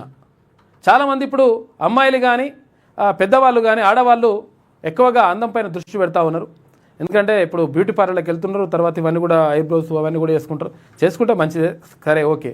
కాకపోతే ఏంటంటే దీన్నే ఆసరాగా తీసుకుని మోసాలకు పాల్పడుతున్నారు కొంతమంది లంగ కొడుకులు. ప్రజల్లో ఆరోగ్యం, అందం పట్ల శ్రద్ధ పెరుగుతోంది. మార్కెట్లో తక్కువ ధరకు నాణ్యమైన ఉత్పత్తులు వెతుకుతున్నారు. దీన్నే బోగస్ కంపెనీలు అనువుగా మలుచుకుంటున్నాయి. కోరిన ఉత్పత్తులు సొంతం చేసుకుంటూనే ఇంటి వద్ద ఉంటూ అదనపు ఆదాయం పొందే అవకాశం ఉందంటూ ఊరిస్తున్నాయి. వ్యాయామం చేయకుండా బరువు తగ్గవచ్చని, థైరాయిడ్, అధిక రక్తపోటు, మధుమేహం, కొలెస్ట్రాల్ వంటి సమస్యలకు చెక్ పెడతామని రకరకాలుగా చెప్పి మోసం చేస్తున్నట. జాగ్రత్తగా ఉండండి, ఏది నమ్మాలనో ఏది నమ్మొద్దో జాగ్రత్తగా చూసుకుంటే లెక్క, లేకపోతే ఆగమవుతారు. ఇది ఈనాడులో ఉన్నటువంటి ప్రధాన కథనాలు. అయితే ఒకసారి ఆంధ్రజ్యోతి చూద్దాం. గురువులు కాదు కీచకులు, ఈ కొడుకులు నిజంగా అప్పటికప్పుడు నరికి పోగులు పెట్టి ఏం చేసినా పాపం లేదు. విద్యార్థినిపై పలుమారు అత్యాచారం, ప్రభుత్వ పాఠశాల ఉపాధ్యాయుడి దుశ్చర్య, వీడియో తీసిన మరో ఉపాధ్యాయుడు. ఈ కొడుకులు నిజంగా అసలు అసలు చేసేదే అసలు వాళ్ళని ఏం చేసినా పాపం లేదురా నాయన. అసలు అరే ఒక గౌరవప్రదమైనటువంటి గురువు స్థానంలో ఉండి ఈ లంగ కథలేంది ఇవేంటిరా బాబు? ఆ కొడుకుల్ని జైలు వేసిండ్రు కానీ రిమాండ్ చేసిండ్రు కానీ రిమాండ్ చంపేయాలి వీళ్ళని. ప్రభుత్వ పాఠశాల ఉపాధ్యాయుడి దుశ్చర్య, వీడియో తీసిన మరో ఉపాధ్యాయుడంట. దానిని వైరల్ చేసిన గ్రామ సర్పంచ్ భర్తనంట. వీడిని కూడా తొక్కాల కొడుకుని. నారాయణపేట జిల్లా ముద్దూరులో ఘటన, 7గురిపై పోక్సో కేసు, అరెస్టు, రిమాండ్ చేసిండ్రు. ఇది కాదు, వీళ్ళని చంపేయాలి, అప్పటికప్పుడే కాల్చి చంపేసే ఏర్పాటు చేయాలి కొడుకుని. గంజాయి మత్తులో 2 మైనర్లపై అత్యాచార యత్నం, నిర్మల్లో అనాథ బాలికపై 2 యువకుల దుశ్చర్య, నిందితులను అరెస్ట్ చేసిండ్రు. కఠినమైన చట్టాలు ఉండాలి. విషయం ఏంటంటే ఒకటి, ఏది నైతిక విలువలు కూడా తగ్గిపోతా ఉన్నాయి, నైతిక విలువలు లేకుండా పోతున్నాయి. తల్లిదండ్రులు పిల్లలకి నైతిక విలువలు నేర్పాలి. ఏది మంచి, ఏది చెడు, ఏది చేయొచ్చు, ఏది చేయొద్దు, ఏది తప్పు, ఏది ఒప్పు, ఎవరితో ఎట్లుండాలి, ఏం కథ, ఇవన్నీ ఒకటి చెప్తే కొంతవరకు చిన్నప్పటి నుంచి నీతి కథలు, నీతి పద్యాలు ఇట్లా కొంతవరకు నేర్పుకుంటూ వస్తే కొంతవరకు వాళ్ళు మారేటువంటి అవకాశం ఉంటుంది. తర్వాత ఈ డ్రగ్స్, తర్వాత గంజాయి, తర్వాత ఇవేంటి మందు, వీటి వల్ల కూడా నష్టం జరుగుతూ ఉంది. దానిపైన సంబంధించి కూడా ప్రత్యేక దృష్టి పెట్టాలి ప్రభుత్వం. దళితులంటే చిన్న చూపు, కేసీఆర్ అసెంబ్లీకి రానిది దళితుడు స్పీకర్గా ఉన్నందుకే. దళిత స్పీకర్ సభను నడపలేరని చెప్పేందుకే బీఆర్ఎస్ సభ్యుల నిరసన.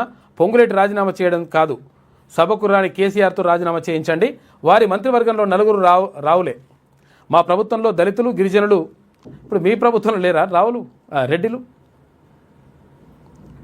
ఇప్పుడు మరి బీసీలు ఎంతమంది ఉన్నారు? 3 ఉన్నారు కదా. 3కి ఎంత కేటాయించారు మొన్న కేటాయింపులలో?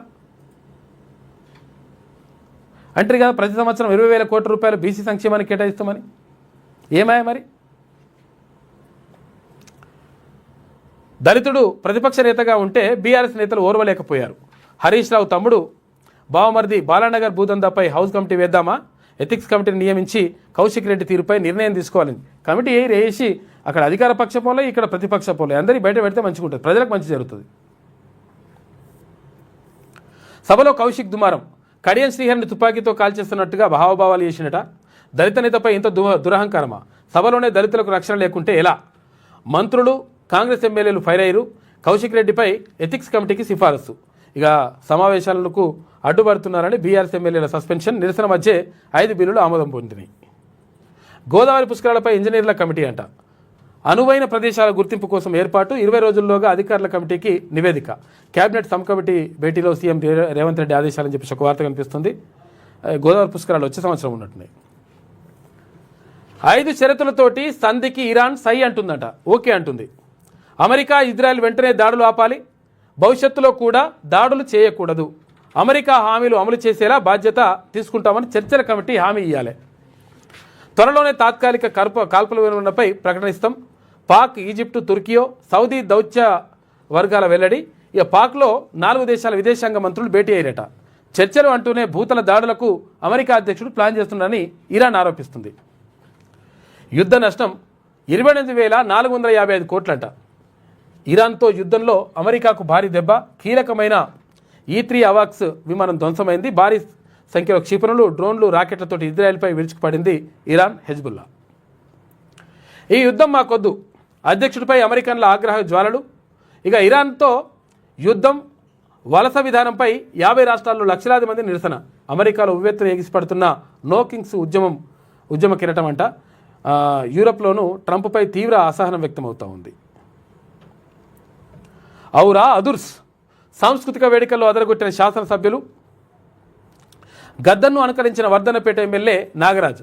ఎన్టీఆర్, శోభన్ బాబు పాటలకు దోర్నకల్ ఎమ్మెల్యే అభినయం చేసిందట. ఇట్లా మొత్తం మీద నడుస్తూ ఉంది. కట్టప్ప లెక్క. కట్టప్పగా MLC Shankar Naik mono action చేసిండు. ఇక్కడ దుర్యోధన ఏకపాత్రాభినయంతో ఆకట్టుకున్నాడు క్రీడా మంత్రి వాకిటి శ్రీహరి. దానవీర శూరకర్ణుడు కాకుండా దుర్యోధన.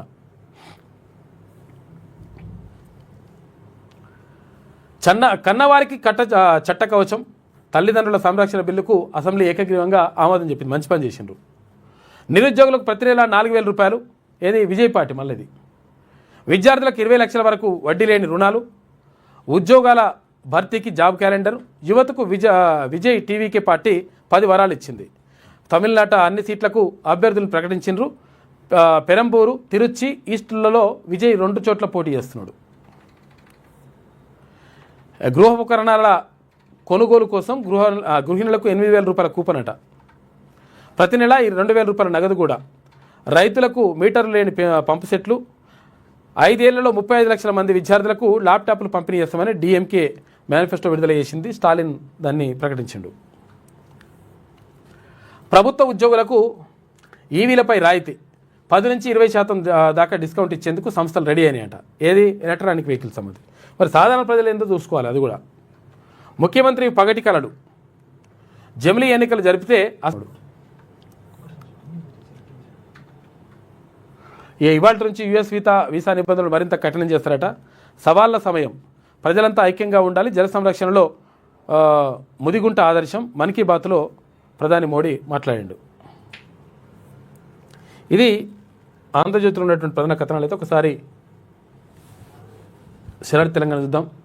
రాఘవ ఏంది చర్చ, ఏంది రచ్చ, బీఆర్ఎస్ వర్సెస్ కాంగ్రెస్, మైనింగ్పై మాటల యుద్ధం. ఇక్కడ కేబినెట్ నుంచి పొంగులేటిని బర్తరఫ్ చేయాలంటూ డిమాండ్ చేసిండ్రు బీఆర్ఎస్ వాళ్ళు. బీఆర్ఎస్ ఎమ్మెల్యేల సస్పెన్షన్. గత 10 ఏళ్లలో జరిగిన మైనింగ్ పైన విచారణకు సీఎం ఆదేశాలు. వాడివేడిగా అసెంబ్లీ సమావేశాలు జరుగుతున్నాయి. ఈ మైనింగ్ పైన జరిగేటప్పుడు ఆ మైనింగ్ అధికారుల పైన కూడా చూసుకోరు. లంగ కొడుకులు ఉన్నారు అందులో కొంతమంది మైనింగ్ ఆఫీసర్స్. వీళ్ళే కాదు, పొల్యూషన్ కంట్రోల్ బోర్డులో కూడా ఉన్నారు. వాళ్ళ పని చేయాలి. భావవ్యాప్తి ఓకే, ఇక కావాల్సింది పోరాటాలే. బీసీ రాజ్యాధికార సాధనకు ఉద్యమాలు ఒక్కటే మార్గం. బీసీల చైతన్యమే శ్రీరామ రక్ష. బీసీ రాజ్యం రావాలంటే సబ్బండ బీసీ కులాలు సమిష్టి ప్రయత్నం చేయాల్సిందే. హక్కులు వాటాల కోసం ఉద్యమాలు జరగాల్సిందే. ఆ దిశగా ప్రయత్నం చేసే వారికి అండగా నిలబడాల్సిందే. అప్పుడే అగ్రకుల రాజకీయాలకు చెక్ పడే ఛాన్స్ ఉందని చెప్పేసి తీన్మన్ మల్లన్న అంటా ఉన్నారు. బోధించు, సమీకరించు, పోరాడు. ఇది బాబాసాహెబ్ అంబేద్కర్ చెప్పిన సక్సెస్ మంత్రం. దేశంలో అట్టడుగు బలహీన వర్గాల హక్కులు వాటాల సాధన కోసం భీమ్రావు సూచించిన ఫార్ములా మార్గం. పోరాటం, ఉద్యమం ఏదైనా అంబేద్కర్ చెప్పినట్లు ముందు ఆ సమస్య, ఉద్యమం, హక్కుల గురించి ఆయా వర్గాలకు వివరించడం తప్పనిసరి. ఆ తర్వాత ఆ వర్గాలను సమీకరించడం చేయాలి. ఆ తర్వాతే వారిని ఒక్కతాటిపైకి తీసుకొచ్చి ఉద్యమం చేయగలిగితే సక్సెస్ దానంతటదే నడుచుకుంటూ వస్తుంది. ఇక తెలంగాణలో బీసీ రాజ్యాధికార ఉద్యమం విషయానికి వస్తే ఇప్పటికే బీసీ ఉద్యమం గురించి పెద్ద ఎత్తున తెలంగాణలో భావజాల వ్యాప్తి జరిగింది. బీసీ వర్గాలు అనాదిగా రాజ్యాధికారానికి ఏ రకంగా దూరమయ్యాయి, ఆయా వర్గాలను అగ్రకుల రాజకీయాలు ఏ విధంగా ఎదగకుండా అణచివేశాయనేది బీసీ కులాలకు ఒక అంచనాకు వచ్చింది. కులాలు అయితే అప్పటి ఉమ్మడి ఆంధ్రప్రదేశ్లోనైనా ఇప్పుడు తెలంగాణలోనైనా బీసీలది 56% జనాభా. అయితే ఇది అధికారిక లెక్కల ప్రకారం ఉభయ తెలుగు రాష్ట్రాల్లో ఇంతటి పాపులేషన్ ఉన్న బీసీ వర్గాలు జమానా నుంచి రాజకీయ అణచివేతకు గురవుతున్నారు. ఇదే విషయాన్ని అనేక బీసీ సంఘాలు, మేధావులు అనాదిగా ఘోషిస్తూనే ఉన్నాయి. అయితే బీసీ వర్గాలకు జరుగుతున్న ఆర్థిక, రాజకీయ అన్యాయాన్ని వివిధ వేదికలపై ఎండగడుతూనే ఉన్నాయి. అయినప్పటికీ వీరు చేసిన ప్రయత్నాలు కాస్త సక్సెస్ వచ్చినప్పటికీ భావవ్యాప్తి మాత్రం క్షేత్రస్థాయి వెళ్ళలేదనే చెప్పాలి. కానీ ఇటీవల బీసీలో చైతన్యం భారీగా పెరిగింది. కారణం ఏంటంటే తీన్మాన్ మల్లన్న ప్రత్యేకంగా ఒక నిర్ణయం తీసుకున్నాడు. ప్రధానంగా బీసీల కోసమే, బీసీల సాధికారత కోసం నేను ప్రత్యేకంగా తీసుకుంటున్నా అని చెప్పేసి ఎందుకు చెప్పిండంటే,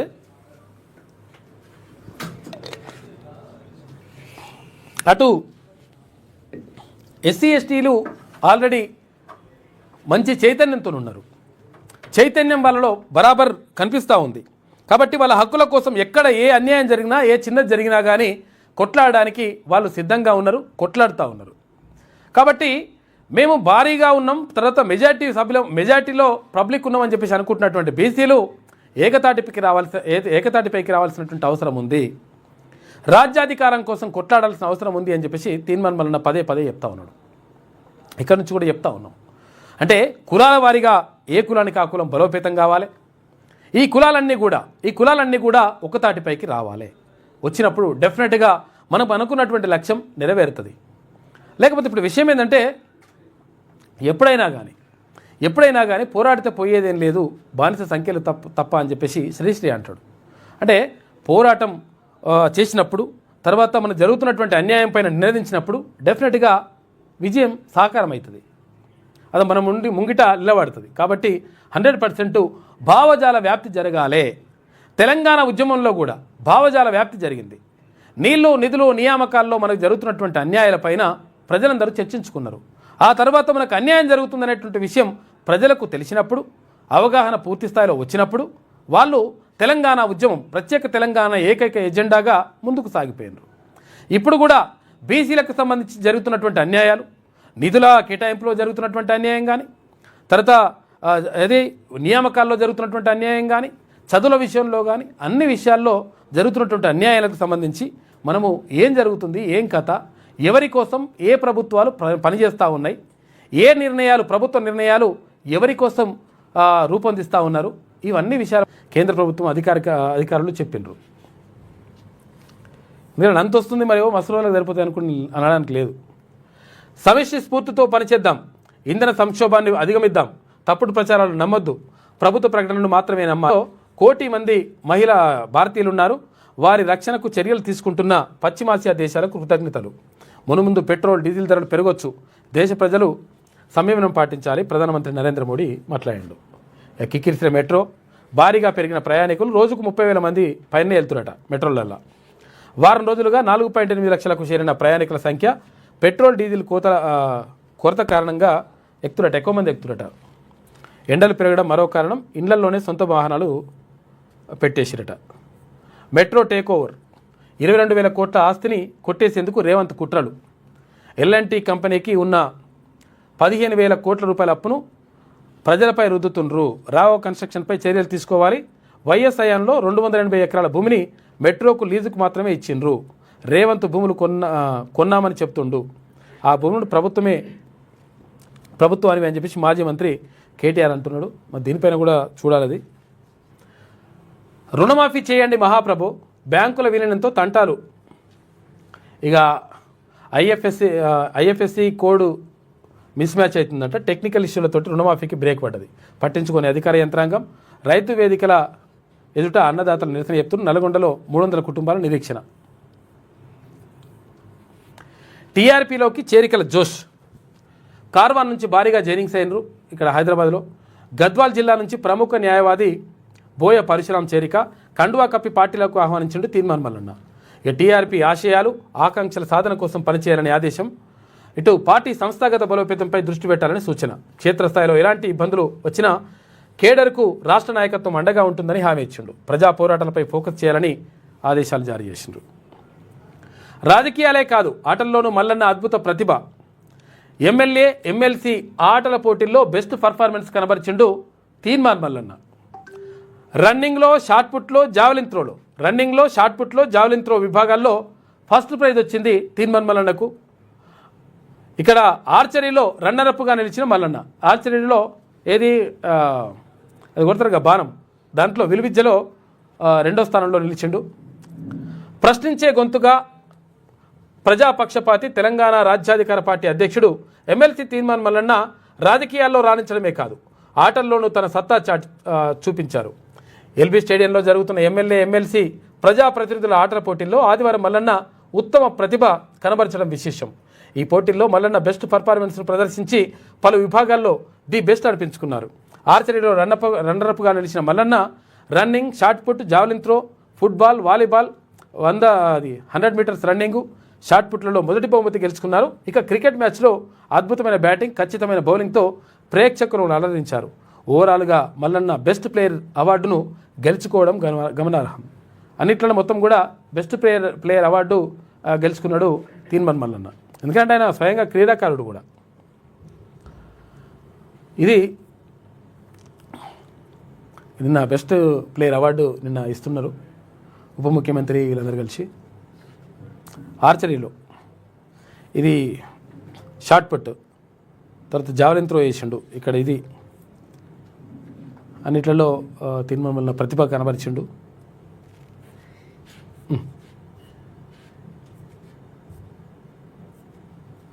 రైట్, ఇది నమస్తే తెలంగాణ శనర్ తెలంగాణలో ఉన్నటువంటి ప్రధాన కథలు. అయితే ఒకసారి నమస్తే తెలంగాణ చూద్దాం. మండుతున్న ఎండలు 22 జిల్లాల్లో 40 డిగ్రీలకు పైగా ఉష్ణోగ్రతలు నమోదైనాయి. బాగా దారుణంగా ఉంది పరిస్థితి. ఇద్దరు ఉల్లంఘనులే.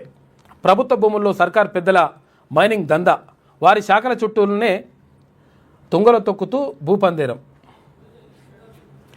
వారి శాఖల చట్టాలనే తుంగలో దొక్కుతున్నట. హెచ్ఎండిఏ నిబంధనలకు విరుద్ధంగా భూ కేటాయింపు, 3,000 కోట్ల రూపాయల విలువైన భూములు ప్రైవేటుకు దారాదత్తం. నియోపోలిస్లోని 17 ఎకరాలు సీఎం బంధువు కోట. జే నుంచి ఆర్ వరకు ప్లాట్లు భాగ్యలక్ష్మి మైన్స్కు. గతంలో ఎకరం 180 కోట్లకు అమ్ముడైన భూములు 10 ఎకరాలు కోరితే 17 ఎకరాలు అప్పగించిందంట హెచ్ఎండిఏ. క్రషర్ ముసుగంట, అక్రమాలకు అడుగులు. పాత అసైనీలను ముందు పెట్టి రాఘవ కన్స్ట్రక్షన్ డ్రామా ఆడుతుందంట. ఉమ్మడి రాష్ట్రంలో దిల్ కంపెనీకి ఇచ్చిన భూముల్ని స్వరాష్ట్రంలో స్వాధీనం చేసుకున్న కేసీఆర్ ప్రభుత్వం కోత్వాల్గూడలో నేటికి ప్రభుత్వ భూమిగా 350 ఎకరాలు. క్రషర్ ఏర్పాటు వెనుక భూముల కైవసం చేసుకునే కుట్ర దాగుందని చెప్పేసి ఒక కథనం వేసింది. పొంగులూటిపై బీఆర్ఎస్ ఫైట్, మంత్రి అక్రమాలపై రోజంతా అట్టుడికిన అసెంబ్లీ, హౌస్ కమిటీకి పట్టు, బీఆర్ఎస్ సభ్యులు సస్పెన్షన్ అని చెప్పేసి ఒక వార్త కనిపిస్తూ ఉంది. రేవంత్ పొంగులేటిది వాటాల బంధం అని చెప్పేసి కేటీఆర్ అంటున్నాడు. ముఖం చాటేసిన మంత్రి అని చెప్పేసి రాలేదని చెప్పేసి అంటున్నారు. కౌశిక్పై ఎథిక్స్ కమిటీకి స్పీకర్ ప్రసాద్ నిర్ణయం, ఎథిక్స్ కమిటీ లేదనే విషయం తెలియని సీఎం. సిఫార్సు చేస్తూ ప్రకటన, కమిటీపై హరీష్ చురకలంట. ఏవి ఎథిక్స్, గౌరవ సభలో అధికార పక్షం బెదిరింపులకు పర్వం, కండలు తిరిగిన ఎమ్మెల్యేలున్నారంటూ మకాన్ సింగ్ ఠాకూర్ను నిలబెట్టి చూపిన సీఎం. కత్తుల కోలాటం ఆడుతామని చెప్పేసి ఎమ్మెల్యే మందుల సామ్యాలు అన్నాడు. రారా చూసుకుందాం రెచ్చిపోయిన నాగరాజు. ఇట్లా ఎథిక్స్ చేయడం అని చెప్పేసి వీళ్ళు రాసిండ్రు. ఇక సిట్టింగ్ జడ్జితో విచారణకు సిద్ధమని చెప్పేసి హరీష్ రావు అడుగుతున్నాడు. సభలో ప్రశ్నిస్తే సీఎం టార్గెట్. ప్రజా సమస్యలపై ప్రశ్నిస్తే నేరమా సబిత అడుగుతుంది. రావుగా సంస్థపై హౌస్ కమిటీ వేయాలని చెప్పేసి పల్లా. సభలో మేము మాట్లాడొద్దా అని చెప్పి సునీత లక్ష్మారెడ్డి. అసెంబ్లీని గాంధీ భవన్లో మార్చారని తలసాని. బెదిరింపులకు సీఎం బ్రాండ్ అంబాసిడర్ అని చెప్పేసి వేముల ప్రశాంత్ రెడ్డి అంటున్నాడు. గురుకుల విద్యార్థిని ఆత్మహత్య, ఉపాధ్యాయుల వేధింపులే కారణమనే ఆరోపణలు. 4 రోజుల క్రితం గడ్డి మందు తాగిన ఇందుశ్రీ అంట చికిత్స పొందుతూ చనిపోయింది పాపం. నేను ఎమ్మెల్యేను, 2 కోట్లు ఇవ్వాల్సిందే. హైదరాబాద్కి చెందిన ఓ ఫిరాయింపు ఎమ్మెల్యే బదాబాయింపు అంట. ఆ ఎమ్మెల్యే పేరు రాస్తే అయిపోతుందిగా. బిల్డర్ను డిమాండ్ చేసిన ఆడియో సామాజిక మాధ్యమాల్లో వైరల్ అవుతుంది. కేసీఆర్ వెలుగులకు కాంగ్రెస్ గ్రహణం. కరెంటు ఫుల్లు, సప్లై డల్లు అని చెప్పేసి ఇట్లా వేసుకొస్తుంది. కేసీఆర్ సారే నయం అని చెప్పేసి ఇట్లా ట్రంప్ తప్పుకో అని చెప్పేసి వీధుల్లోకి వచ్చిండ్రు అమెరికాలో ఉన్నటువంటి ప్రజలందరూ కూడా. నో కింగ్స్ పేరిట నిరసన ప్రదర్శనలు చెప్పారు. 50 రాష్ట్రాల్లో 3,100 చోట్ల నిరసన చెప్పినాడు. చూసుకోయిగా ఉన్నాయి 50 రాష్ట్రాలు యునైటెడ్ స్టేట్స్ ఆఫ్ అమెరికాలో. ఇష్టారాజ్యం నిర్ణయాలు, సుంకాలతో భయాందోళనలు, పాలనపై వైఫల్యాలు, నిత్యం వివాదాస్పదమవుతున్న ట్రంప్ సర్కార్ చర్యలపై ప్రజలు బగ్గుమన్నారు. అమెరికాలో 50 రాష్ట్రాలతో పాటు లాటిన్ అమెరికా, యూరప్ దేశాల్లోనూ భారీ నిరసనలు చేపట్టారు. నో కింగ్స్ ట్రంప్ గద్దె దిగు పేరుతోటి నినాదాలు చేశారు. ఇక ఇరాన్పై భూతల దాడులు అని చెప్పేసి ఒక వార్త కనిపిస్తూ ఉంది. ఏం చేస్తారో ఏం కథనో చూడాలి. మొత్తం మీద ఈ ఎథిక్స్ కమిటీ, తర్వాత ఆ కమిటీ, ఈ కమిటీ అంటారు కదా, ఏ కమిటీ అయినా కానీ మొత్తం మీద ఆ చర్యలు తీసుకోండి. తర్వాత ఇక్కడ భూములకు సంబంధించినటువంటి అంశంలో అంటే ఏది గనులు, తర్వాత ప్రభుత్వ భూముల ఆక్రమణ, ఇవన్నిటికి సంబంధించి 100% చర్యలు తీసుకోవాల్సిన అవసరం ఉన్నది. అయితే మేము వేస్తామంటే మీరు దొంగలని చెప్పేసి అధికార పక్షం, ప్రతిపక్షాలు ఇద్దరు కూడా అనుకుంటున్నారు. కాకపోతే ఏంటంటే ఆ దొంగల వల్ల బయట పెట్టాల్సిన అవసరము అధికార పార్టీ పైన, తర్వాత ఇక్కడ ప్రతిపక్షాల పైన 1000% ఉన్నది. కాబట్టి దానిపైన చూసుకుంటే మంచిగా ఉంటుంది లెక్క. లేకపోతే మరి ఇంకా ప్రజలు మిమ్మల్ని నమ్మేటువంటి పరిస్థితి ఉండదనేటువంటిది కనిపిస్తూ ఉంది. కాబట్టి దానిపైన ప్రధానంగా దృష్టి పెడితే మంచిగా ఉంటుంది.